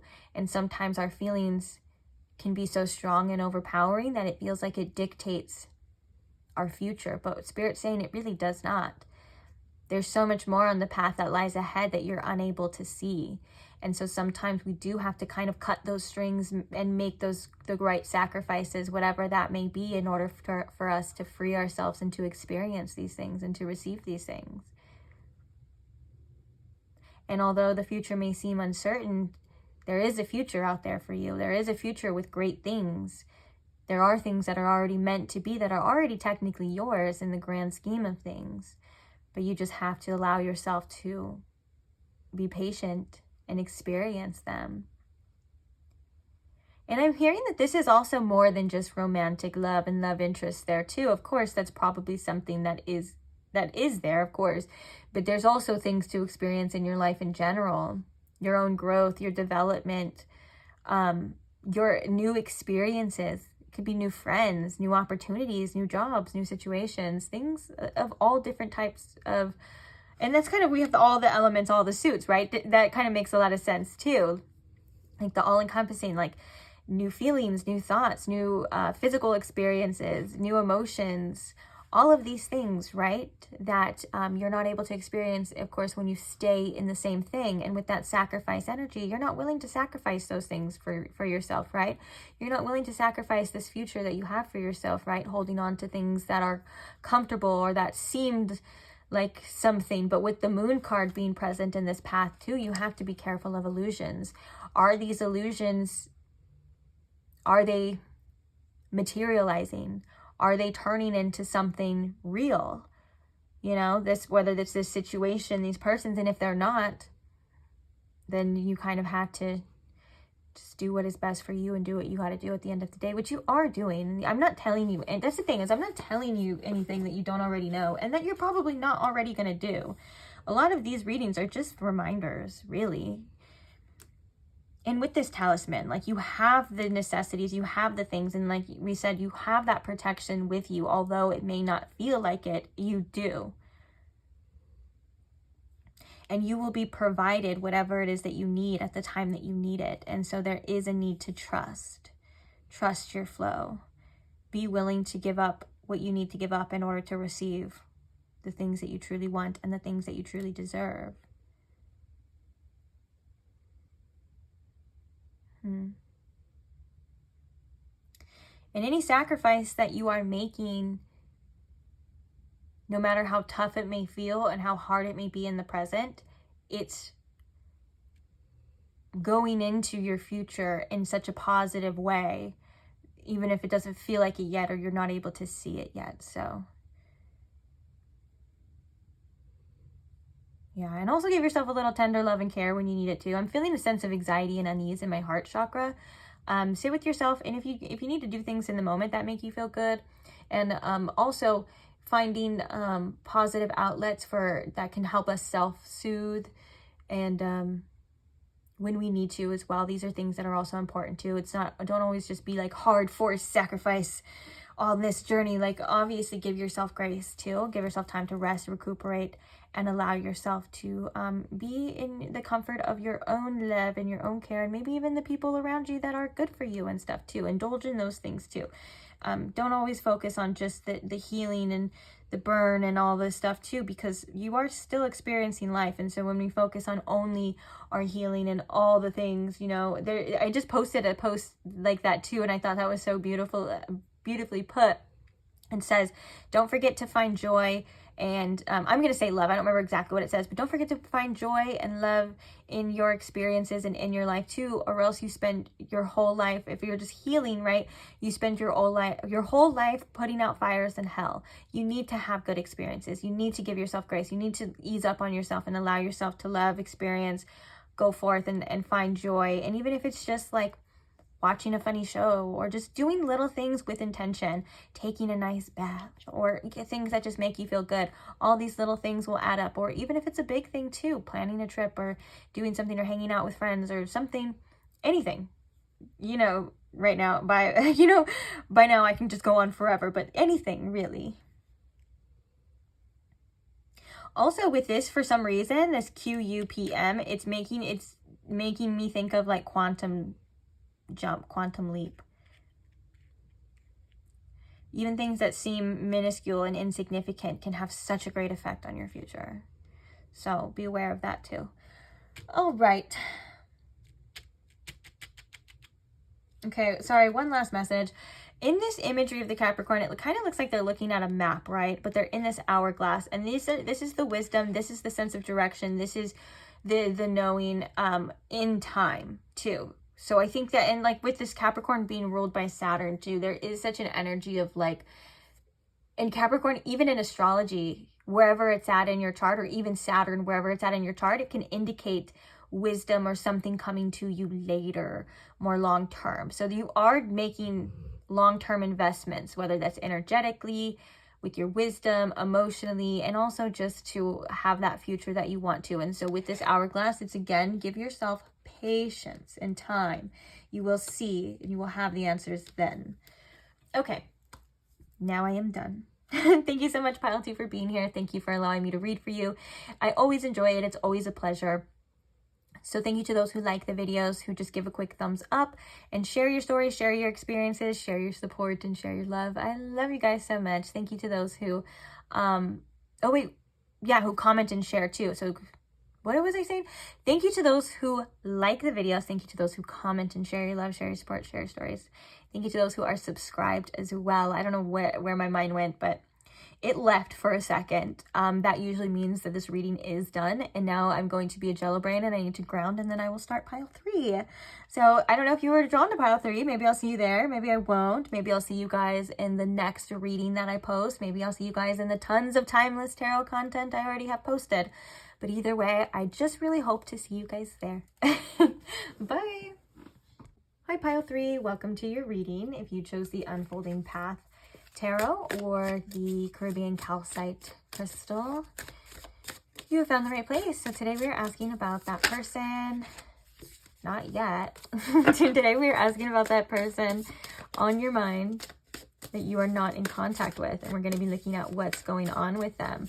Hopefully getting as much information for you as possible into what's going on with them. How are they feeling? What's on their mind? Anything that kind of encompasses or has anything to do with you and them. Okay. So I hope you guys are comfortable. Let's go ahead and begin. First things first, we're just going to invite Spirit and set the intention. So Spirit, if you could please tune me into my pile 3's collective energy. If you can please show me in pile 3 with the most clarity here, what is going on with this person on their mind? What does pile 3 need to know? How does this person feel? What are they thinking? Anything in that realm, Spirit, if you can please offer my pile 3. I want to keep saying pile 1 for some reason. If you want to offer my pile 3 some clarity and insights into this and give them the messages that they are needing to hear at this time in regards to this situation. Thank you, Spirit. Okay. That was hard. I wanted to keep calling you pile 1. For some of you, you may have messages in pile 1. Oops, this is falling out. Okay, so the first card we have is the 8 of Swords.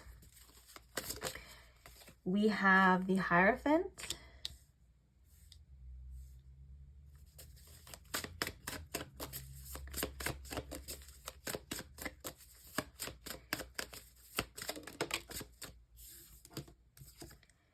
We have the Star in reverse, the 6 of Cups, and the Ace of Pentacles. Clarifying the 8 of Swords, we have the 2 of Pentacles. Clarifying the Hierophant. Oh. Okay. We have the Hanged Man coming out first, so we will put that there. But we also have the Emperor and we have the 5 of Swords. Actually, I'm going to forget, so I'm going to talk about that. We'll probably put it back eventually. But I know if I put that back, I'd probably forget. I can feel it in my bones. Now we have the Moon, okay. So for the Star in reverse, we have the 9 of Swords. Okay. Bottom of the deck, we have the King of Wands. When it comes to you and when it comes to this situation, this person feels quite trapped, as you can see, quite literally in this imagery with the 8 of Swords. There could be fears in regards to maybe doing something about this or addressing it. But the thing is, with the Eight of Swords, a lot of the time that it comes out, it means that we are kind of doing it to ourselves, and we're kind of in a victim mindset. You can even see there's the Eight Swords, right? But there's nothing else keeping this person trapped. So it kind of feels like they're in this energy of maybe overthinking, overanalyzing, or their perception about you and this situation just isn't quite accurate. It's clarified by the Two of Pentacles, which was interesting because it made me think of the Magician card. It looks like there's a magician here, or at least they're dressed like one, and they're kind of performing magic with these Two of Pentacles here as well. And so I think this person kind of underestimates their abilities in regards to this situation. And with the Two of Pentacles being... Okay, so Spirit's saying the Two of Pentacles being a card of priorities, and with the Eight of Swords being a card of fear, there's an energy here of like avoidance to this, avoiding either doing something about this or avoiding facing this, just maybe even avoiding this all in all, due to the fact that there is fear behind it. An example of this, I mean, not an example of that situation, but like, have you ever like procrastinated something for so long and you realize the only reason why you procrastinated it was because you were there was just some weird kind of fear surrounding there that was like stopping you from doing something, and then when you actually faced it, or you actually addressed it, or you actually did it, you're like, that literally took like 5 seconds of my time. Why didn't I do this earlier? Why didn't I do this earlier? You know what I'm saying? It kind of gives that energy. And so maybe there's something here that this person needs to look at or deal with or address, but they could with the Two of Pentacles too. They could have other things going on. And so it could be maybe something like too much, but I'm hearing that it is something within them that's stopping them from kind of facing this. Now, the Hierophant and the Hanged Man. Interesting enough, the Hierophant can represent our spiritual lessons, and the Hanged Man can represent enlightenment as well. So there could be realizations that this person has gotten and lessons that they have learned, whether that's about themselves, about the situation, or about whatever it is that they want here.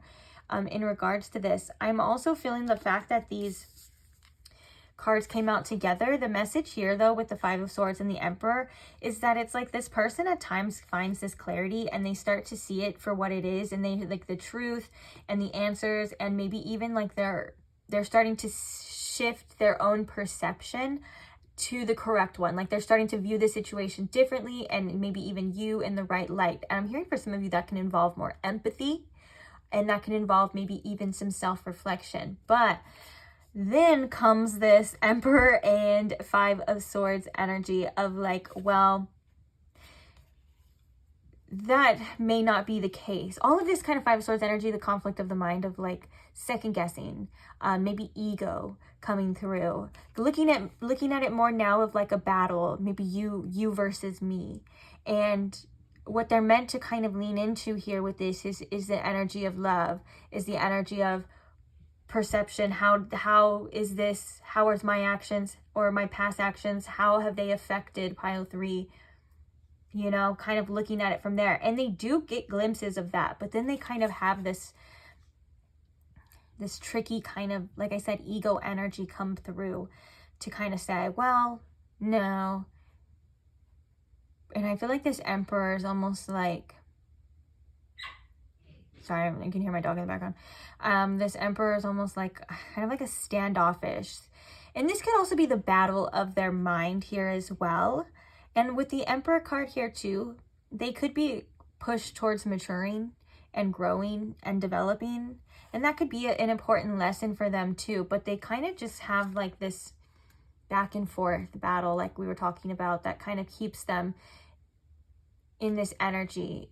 And I keep hearing ego. So it's almost like, well, if they didn't do that, then I wouldn't have had to do this. You know, that kind of feeling, that kind of energy. And so with that being said, the lesson here is to see it from another side. The lesson here is to see it from a different perspective as well. There's also a want for commitment in this situation. Like the Hierophant can also represent a long-term commitment, and it can also represent like a marriage and things like that. And so if this was an outlook that they have for you, that they had on you, that kind of feels like it's at a standstill right now and it's stuck, which makes sense because this is a no contact reading. So right now they're kind of stuck in the air and they're kind of it's kind of hanging there. But the Hierophant is also the teacher. And so this person is learning from this situation, even if it's the hard way, although they may second guess themselves and talk themselves out of it here too. And I think that this person likes to have a sense of control with the situation, and so that can be quite tough right now. And if they are withholding information, or they kind of are being like in that standoff energy, it is from a sense of control, and it's not what's actually from their heart.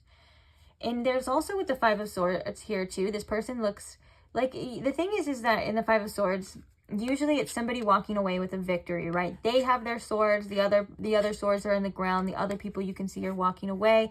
They won, but you can see that this person looks quite upset. So it's like, yeah, this person was like being very defensive or stubborn, and it's like, yeah, they may have won that battle, but also at what cost? And I do think that's why there's a lesson here that this person is learning about having more empathy and about opening up more. We have the Empress, well, and stuff like that. And so they're like realizations that this person is facing. Maybe to be more kind-hearted, or to like open up their heart a little bit more. And speaking of opening up their heart a little bit more, the Star in reverse and the Nine of Swords indicates it's really hard for this person to get their hopes up right now when it comes to this situation. They feel as though if they were to be hopeful or have this sense of faith, or maybe even like lean into what they're wishing for you and for this situation, it feels like it's almost too much. It feels like it's going to cause them more anxiety. And so I think that's where this sense of avoidance, and maybe even like avoiding this kind of altogether due to these underlining fears that they may not even be like aware of. It's quite interesting. I think there's a lot of subconscious things going on with this person right now. But yeah, so it kind of, this just gives me the energy of like, why am I going to get my hopes up just to get let down again? Once I start believing again, then I have to start facing all of these things, and all these anxieties start to come up, then all of these fears start to come up. But one of the things that this tarot spread is ending on is the fact that there's the Six of Cups and the Ace of Pentacles. They think there is a sense of nostalgia here. There's a sense of past emotions coming up, and there's also a sense of this softness with the Six of Cups and the Ace of Pentacles being like, well, will there be another opportunity here? If I could go back and if I could change something, I would do it differently. I would offer this differently. I would start over, and I would do it in a different way to where it grew into something differently. Emphasis on the differently. If you can't tell, I use that word like 10 times. And so with the Ace of Pentacles here too, and the Six of Cups, I think that they kind of think about that a lot. And I think that they wonder if there will be some sort of revival or a chance to start fresh, start anew. They may even think of you fondly at times too. Like, oh my gosh, the energy that, Pile 3 shared with me, it is such a literal gift. And I wonder if I'm ever going to get that opportunity again. The Six of Cups is like memories too and stuff. And they view that as something that is very beautiful and is a gift, as hard as it may be to face.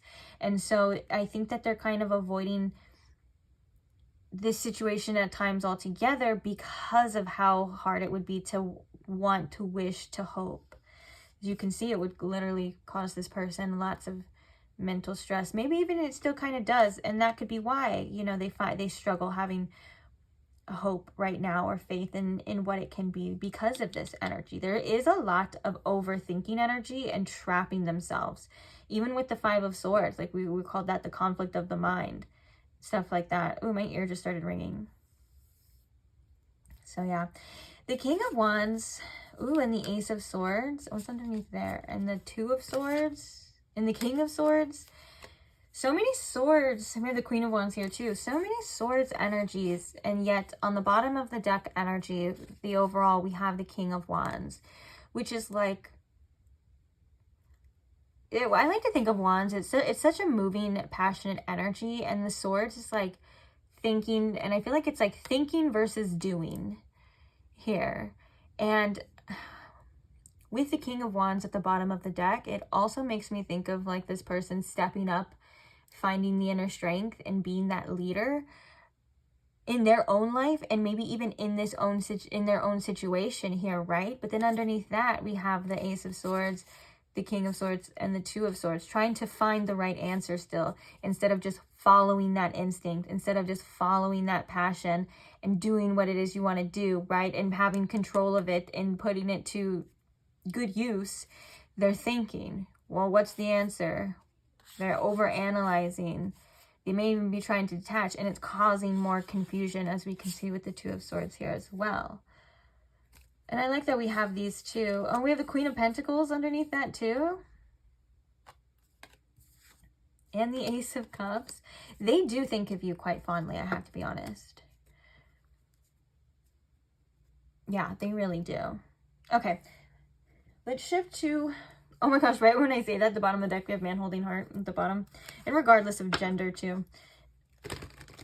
It doesn't matter. Okay, Spirit, what's going on with this person when it comes to pile 3? Hey, yo. We have the Angel of Strength. We have Leo energy coming through as well. And I should say we also did have Taurus. Oh, Taurus and Aquarius. Those are significant zodiac signs. But we'll get further confirmation down the line. More zodiac signs. I think this message, it's crazy because I feel like the Strength card, whether it's been in the Oracle or in the Tarot, has come out in every single pile. And the same message has been, they're trying to be very strong. They're trying to muster up their strength here as well. And to like, so whatever it is that is happening, whether that's internal or external, whatever the circumstances are between you and them, you know, they're like, oh, I just heard brute strength too, which is interesting because usually the Strength card in the tarot isn't really about brute strength, like physical strength or things like that. It could be about being compassionate and just getting stronger from anything that you've just recently overcome. And so the message here though for you is that it kind of feels like regardless of what's happening within them, they're still trying to be strong, and I'm hearing that they're like, well, I don't really have a choice. I've always had to be strong in my life with my circumstances and my situation. I just heard there's no time for weakness here. Maybe they think sometimes too, showing emotion or vulnerability or can be a weakness here. And that's something that could be like damaging, more damaging than good to them, and at least their experiences. But I'm not quite sure if that person is fully aware of that. This is just how they've had to be or how they have to be. This is what it is. What is going on with them, Spirit? Enlighten my pile 3. Yeah, we have walking away.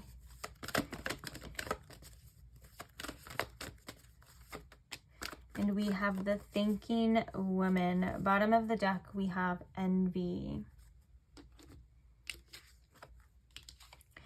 So the walking away shows that they're definitely trying to detach from this situation, and this is kind of like what they feel they must do, which indicates the Strength card, or it makes sense because the Strength card is coming out, and so it's like that may not be the easiest thing, and that's why we were kind of, I think we were viewing the Strength card, or it was kind of coming through as like, this is what it is, this is what it has to be. Like they're accepting this because anything else would be very difficult for them. And again, it kind of goes back to that message of like having hope and faith would be very hard. Now, oh, I just heard yearn. Oh, like we have the 8 of Swords as well too. And so that's coming through, and this one's coming through is all tied up. Again, we were talking about that kind of like there's other outlets, there's other ways, there's these swords, but there's nothing really stopping this person, but they feel as though there's nothing they can do right now. Also the envy card at the bottom of the deck. I think that there is a bit of looking out at what you don't have and still kind of wanting it, you know, like we always want something that we can't have, and so that they feel that they can't have this situation or they can't have you, there is that bit of envy or that jealousy or like that want here in regards to the situation. Now, the thinking woman, there's a couple different messages with this too. One thing is they wonder if you think about them. They wonder what's on your mind in regards to this situation, what you're thinking. They find you to be quite hard to read right now. Obviously, that could be because you're not talking and stuff like that. But it's like, yeah, they just wonder what you're thinking. Do you feel the same way? I think if they knew exactly how you felt, it may change their course of action almost, which is really interesting. Almost if you were like, let's give it a go, let's do this again. Or maybe if you were like, if they knew that you cared, or if they knew that you wanted something, they may start to contemplate taking a different action or even looking at this situation differently. I am feeling like there's a lot of stubbornness and there's a lot of pride getting in this person's way. That seems to be. So it's like if they knew something that they wanted to know from your end, they may let down their pride a little bit. Now, I'm not saying that you have to go tell them, or that you have to know. Maybe for some of you, you did tell them and they just don't believe it or whatever, you know. But I am feeling like it's like if they could pick your brain, if they could get some insights into what's happening with you, it may change something about this strength, and maybe even about this walking away here too. That's interesting. Okay, let's get some channeled messages and see what's actually going on here too, or get some more insights into what's going on inside this person's mind, Spirit, with pile 3. I just heard for some of you, they're like, well, you walked away first. And that doesn't have to be the case for every single person, because this is a general reading. But yeah, it kind of feels like there's just like something here of like, you drew the gun first. You shot me first. You hurt me first. And so it's, oh, that makes sense. That 5 of Swords and that Emperor that we were kind of looking at too, of like that little bit of ego here. So we have unblock me right now.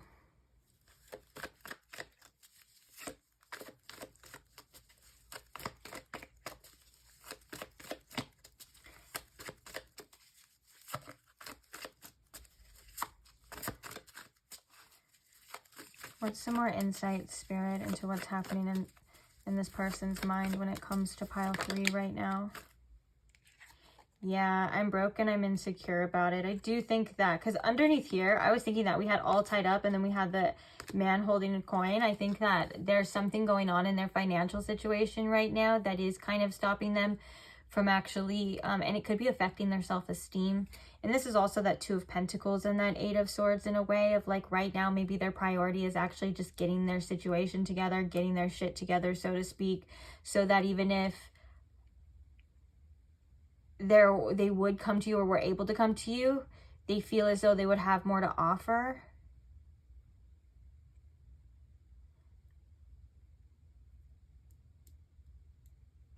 And that would make them like feel better or look better about themselves. Or I just saw you live in my head rent-free. Okay. This makes a lot of sense too. Oh, look at this stubbornness. Okay. I don't want to stay where I'm not wanted. And then we also have, I'm not going to chase you. And that's that strength. It's interesting that we're putting it on the strength too. Because it's not that this person doesn't want to. It's that they're being a little stubborn. Or maybe they feel inferior. I am kind of feeling that sometimes this person does feel a little bit inferior. There are some sort of insecurities that kind of come up. I'm scared to fall in love again. And then we have, I want to be more than friends. If you never want to talk to me again, I'll understand. Underneath all of that, we have, I'm afraid you'll hurt me. And I think that that's why. I think that if this fear, because we had the 8 of Swords twice, and then we have I'm scared to fall in love again. I'm afraid you'll hurt me. If it wasn't for this fear, and if it wasn't for this overthinking and this overanalyzing, this person would probably take more direct action, or at least be able to do whatever they could, right? I'm also getting like, even if you do have this person blocked, it would, if they didn't have this pride or this fear kind of sense, they would probably try to text you or call you off different numbers. I'm not saying that's always the healthy thing to do. Sometimes that could feel quite flattering, but also if somebody blocks you, that is like a kind of like setting a boundary too. And so I don't know, but when it comes to love and relationships, we all act a little crazy. I'll be honest with you. I'm no different. Sometimes we get outside ourselves, and we can be so mature and we can be so wise, right? And then a love situation comes and reminds us how much learning and how much growing we still have to do. It never freaking fails. But yeah, also, maybe if you and this person had a conversation of like, well, we can still be friends, or they've said that could also just be like a way for them to still have some sort of contact with you, or to still kind of have that foot in the door, you know? And so like, they're like, who am I kidding? I don't want to be friends. I want to be more than friends and stuff. But there's also these things coming out that kind of stop this person from acting on their passions, which makes perfect sense, because we had that King of Wands, and then we had all this sword energy, this mental energy getting in the way. Like, just do it. Just do what you want. Stop overthinking, overanalyzing everything. Okay. Interesting readings, which they always are. Hey, I say that every time, right? I'm always like, it's so interesting, but I'm not lying, guys. I am genuinely interested. I think that I find it fascinating. I'm saying that because I think I used to get comments in the past where they'd be like, people would be like, you always say interesting and stuff, and it's like, well, I'm saying how I feel. Jeez. Okay, let's get some confirmation. What zodiac signs do we have already present? We had Aquarius and Taurus coming through pretty strong, and we did even say Leo with the strength here too. So what are some significant zodiac signs? Let's get my pile 3 some confirmation. Now, also, if this whole reading resonated with you, if you don't see their zodiac sign or you don't see their initial, that doesn't mean you have to throw the whole thing out the window. Sometimes these hit, sometimes they don't. It's just meant to be a little further confirmation. So if you already know, then you know. Sometimes you don't even need confirmation. And sometimes we have to use our discernment. Each situation calls for a different time. Or a different thing, I mean. Okay. Significant zodiac signs, Spirit. Cancer. So you have Cancer coming out. The month of July could be significant. The end of June, maybe. Scorpio. All right, we got a lot of water energy coming through as well. So Scorpio, around Halloween time, the end of October, and then November too. Oh, okay, so it kind of stopped on Virgo, and then it switched to Aries. So you know what? We'll take both of them. Virgo and Aries, September and the end of August, April, and the end of March. All right, let's get some initials. What are some significant initials, Spirit, for my pile 3s? Uh-oh.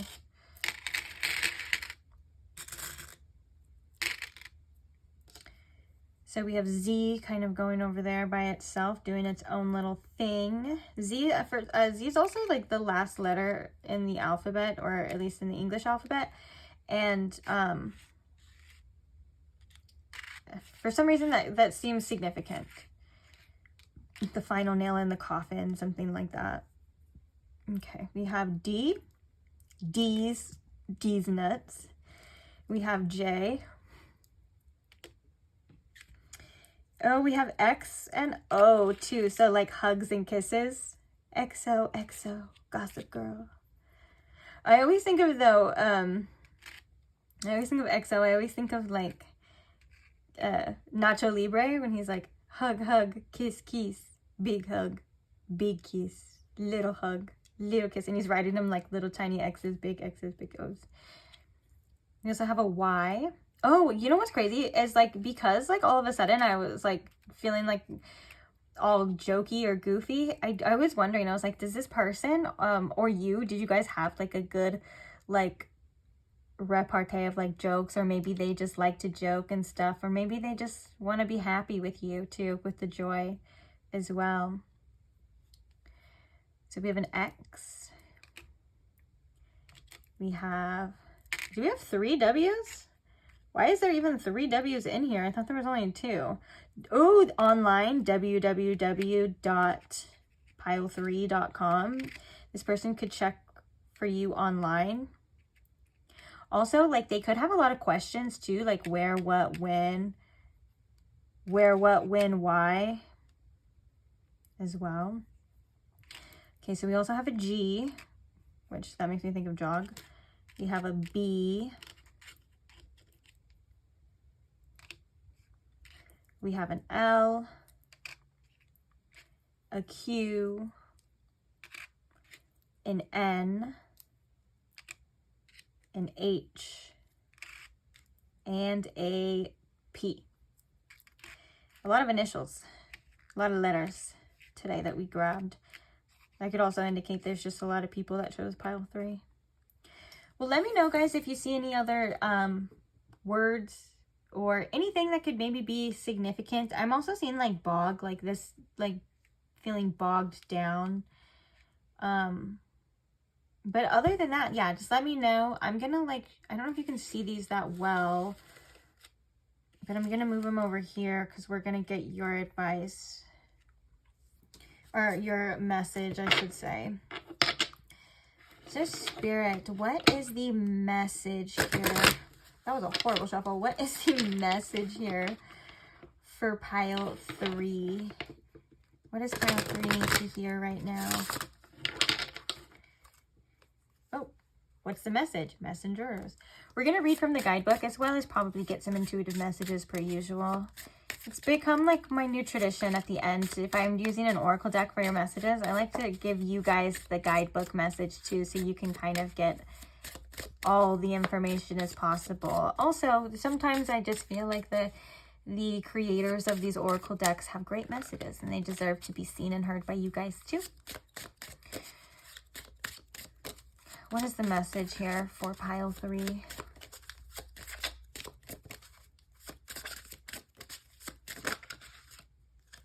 Visions, Gemini, and eternity. Oh, bottom of the deck, we have the mirror as well, which is like, I thought it was backwards because that's the cover, but this is like the main card of the deck. And everything is a mirror. Everything is a reflection. And what is this situation showing you about yourself? We also have phases underneath that as well too.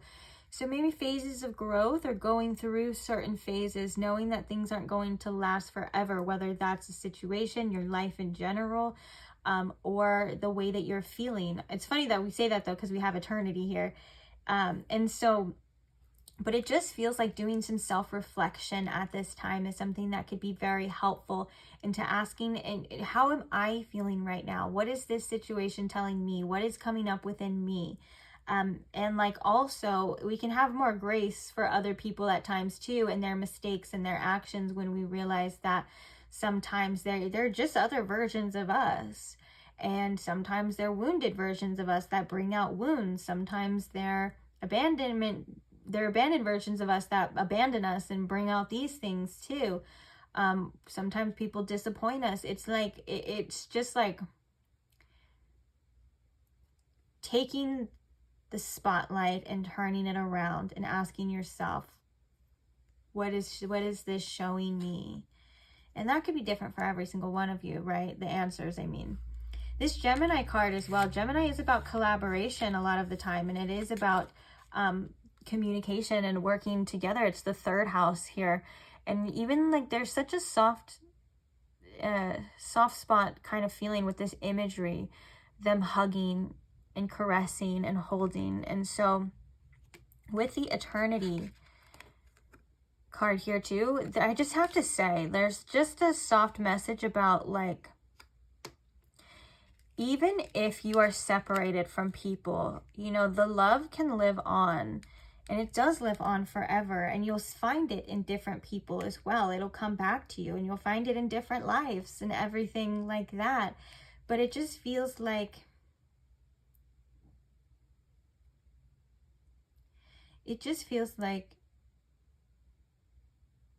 I feel very strongly there's past life energy here in this reading.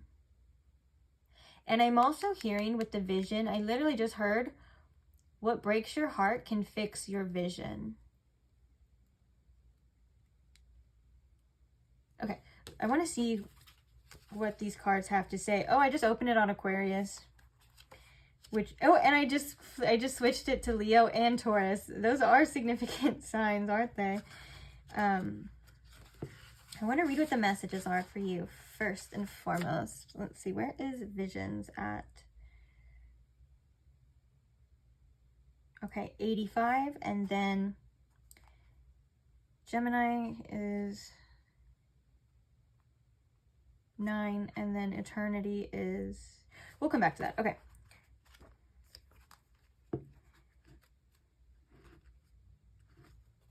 Sorry, what did I just say it was? 85, okay.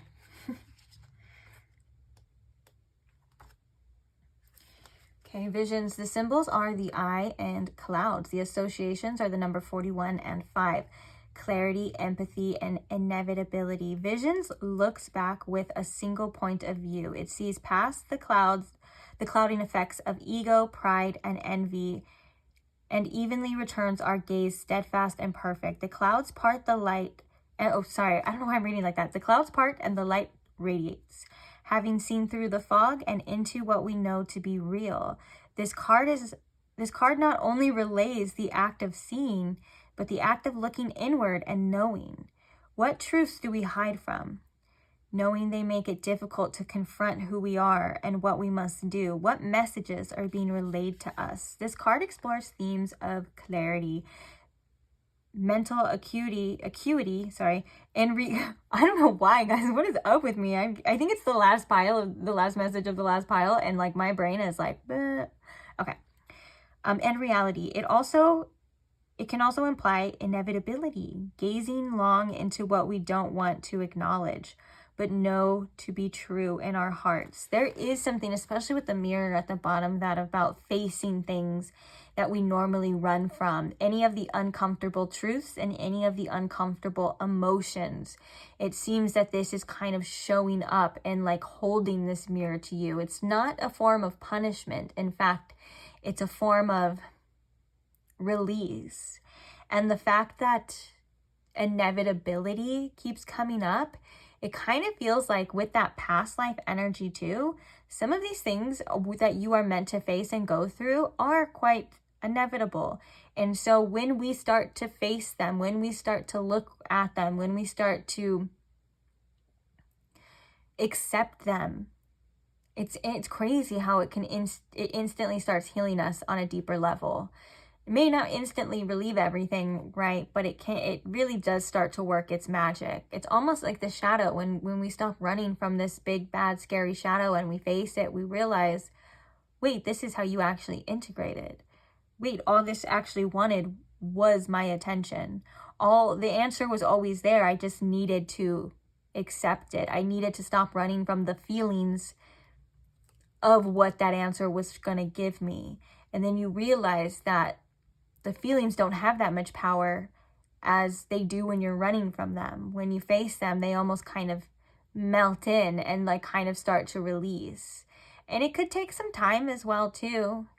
But it is something that will happen and naturally does happen. But you kind of, if you keep not looking at things you're supposed to look at or ignoring certain answers, maybe even red flags or things like that, it almost builds up and like does a snowball effect to where it burns and festers more and gets heavier and gets louder until you know, you actually face it. Gemini was number 9. The twins, the arms, clouds again, the clouds. So there is a pattern here of clouds. illusions and seeing through. The clouds can also bring storms here too. So I feel like, again, there's a message of like storms don't last forever. And also a cloud can build up with water until it has to release it. And it looks heavy and it looks dark and it looks gloomy, and then it rains and then it clears up and then the rainbow comes as well. And I do think that these are the seasons and these are the phases. So even if it is a tough phase or you're going through this, or maybe even if you feel lost or confused, just know that the clarity is coming. The clouds will reveal what needs to be seen, and it's not going to last forever.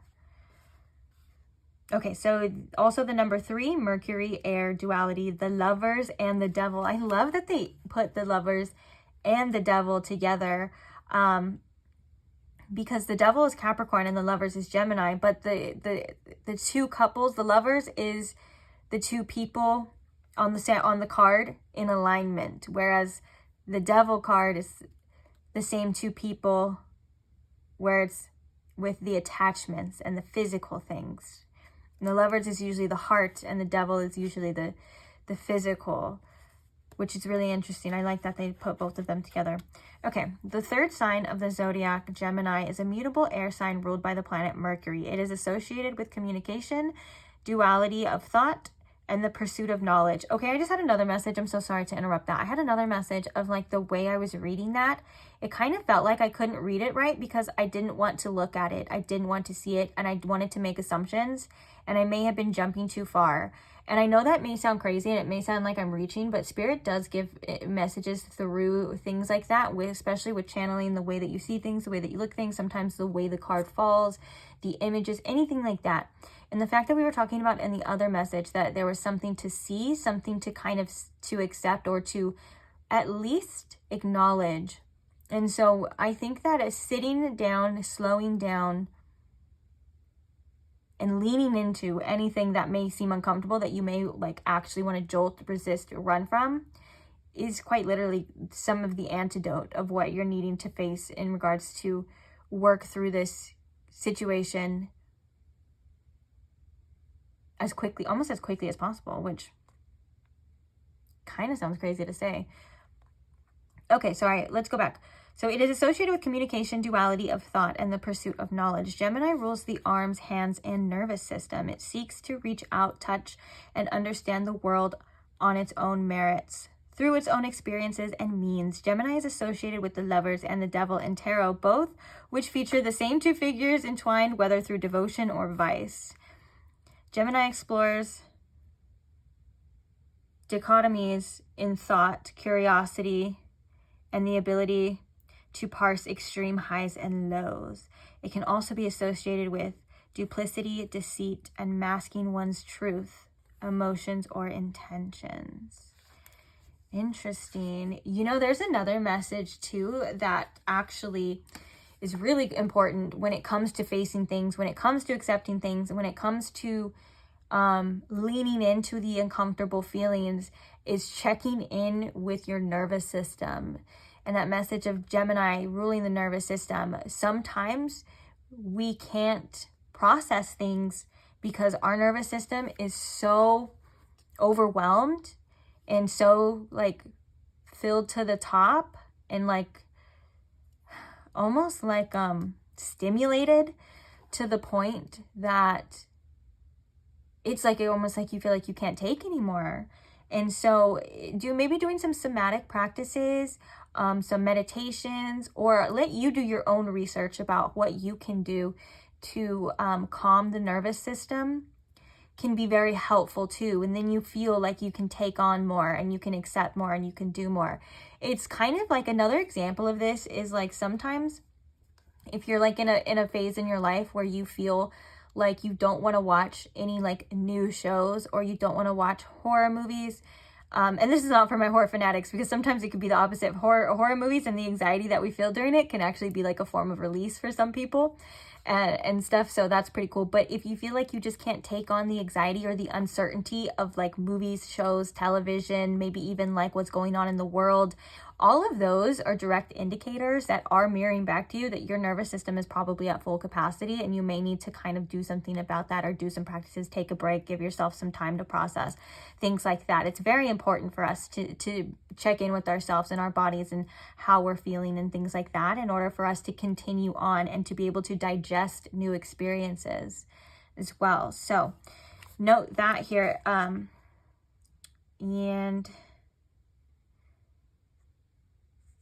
yeah, I like the message about the highs and lows. I like the message about the lovers, the devil, and stuff like that. And also about, like, there's also a message about illusions that we are telling ourselves in order to stay comfortable and to stay safe.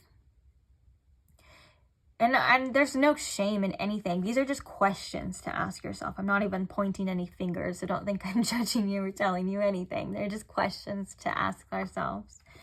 And let's see what this last one. Actually, for you guys, you're the only one that I read all the messages. I feel called to read all of the messages here. So we have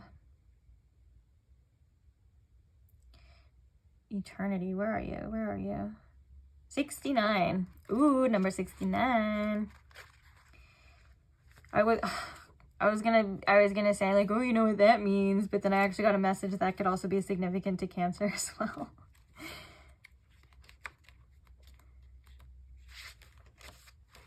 Okay. Ooh, the fig tree is depicted here. Okay. So the symbols are the sacred fig tree and clouds again. No wonder why. Oh my goodness. There's something here that's clouding your vision. That is crazy. We were already like catching on to the fact that clouds are very significant, but there's 3 in a row that clouds are a symbol of each card that happened to come out. Okay, so that's interesting. The associations are the number 33 and 6, evolution, transformation, and connection. The sacred fig is a tree that has long been associated with divinity, and here it is pictured not on the ground but floating above, its roots entwined in the clouds.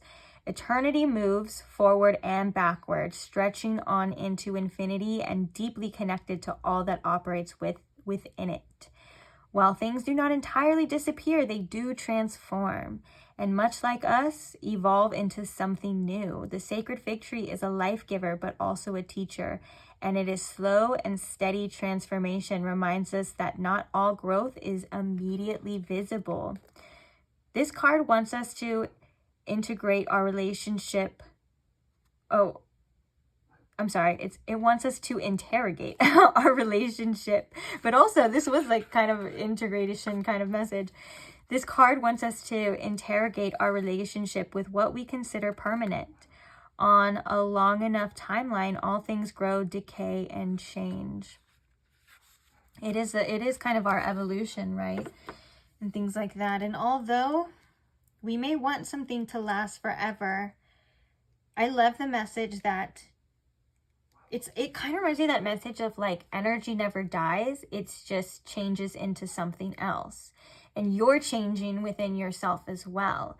And nothing ever really fully disappears. It kind of comes back to you in a different form. So remembering that kind of can help us with the feelings of loss, with the feelings of grief. Now, I'm not saying that, like, you know, you're never going, or I'm not saying you're going to find this person again or anything like that, because we all have our own, like, unique little special qualities, and you have that to this person too. But at the same time, it just reminds me of that message that we always that always comes up in spirituality of, like, whatever it is that you are releasing will be replaced with something better or with something different. And I can speak from my own experiences that has truly happened to me.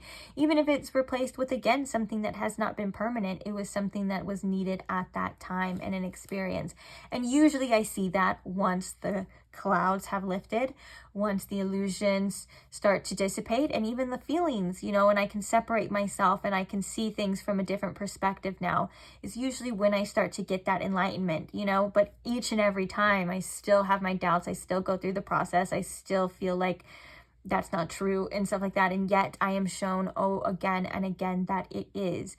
And so with that being said, I feel like this is just a process for you that you are going to rise above, get through, and everything is going to fall into place exactly how it is supposed to as well.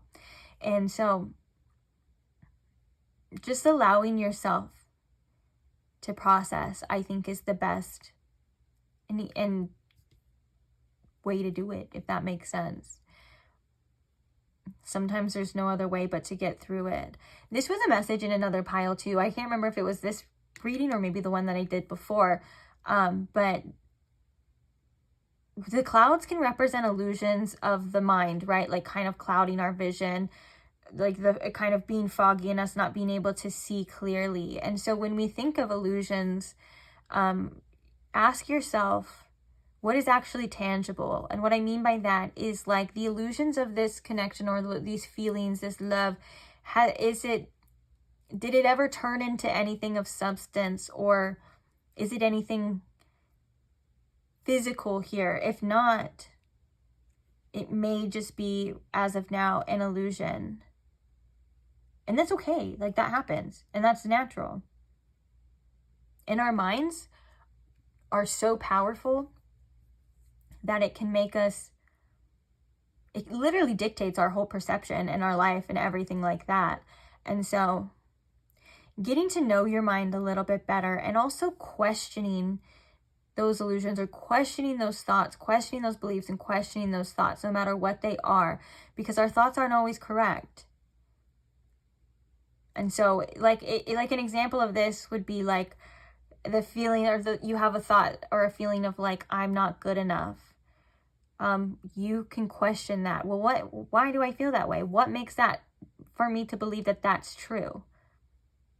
Because it's probably not. But we've thought something so long and over again for whether it's your whole childhood or an adult life, that it forms a belief, and it feels like that's the truth. And so when we start to heal and we start to bring the awareness, we can start to question those beliefs and question those thoughts and move beyond the limitations, which usually indicates some sort of getting out of some sort of pattern or comfort zone, and experiencing something new. And that's where the magic happens. That's where we create new, is stepping outside of that. And so even if you need to step outside of this situation for a bit, or face the uncomfortable feelings of letting go, or whatever it is to you, right? You're going to trust that you're going to be experiencing something new and something different because of that. And that's cool too. Okay. Well, I'm going to leave this reading here. I feel like I've been stopping always, like these last couple readings, I've been stopping on like a really, like it's gotten really deep, and then I'm just like, okay, well, bye. And that kind of always feels a little awkward to me, but hey, whatever. I am going to leave this reading here though, like I said, so thank you for being here. I love doing these readings for you. It's a privilege and an honor, and it's something that I thoroughly enjoy. So thank you for listening, and thank you for watching. Thank you to those who like the videos. Your quick little thumbs up does wonders, and it's always appreciated. Thank you to those who comment, share your stories, share your experiences, share your love and support. I love to see it, as always. Who doesn't love some love? You know, and some kind words. I appreciate them always. Thank you to those who are subscribed and want to see more of the content, whether it's checking out the Timeless Tarot content I already have posted, or waiting for a new video to be posted. I appreciate all of it and all of you guys, so thank you so much. So hopefully I will see you guys there, either in the next one or past ones, or maybe another pile, who knows. But I'll see you there.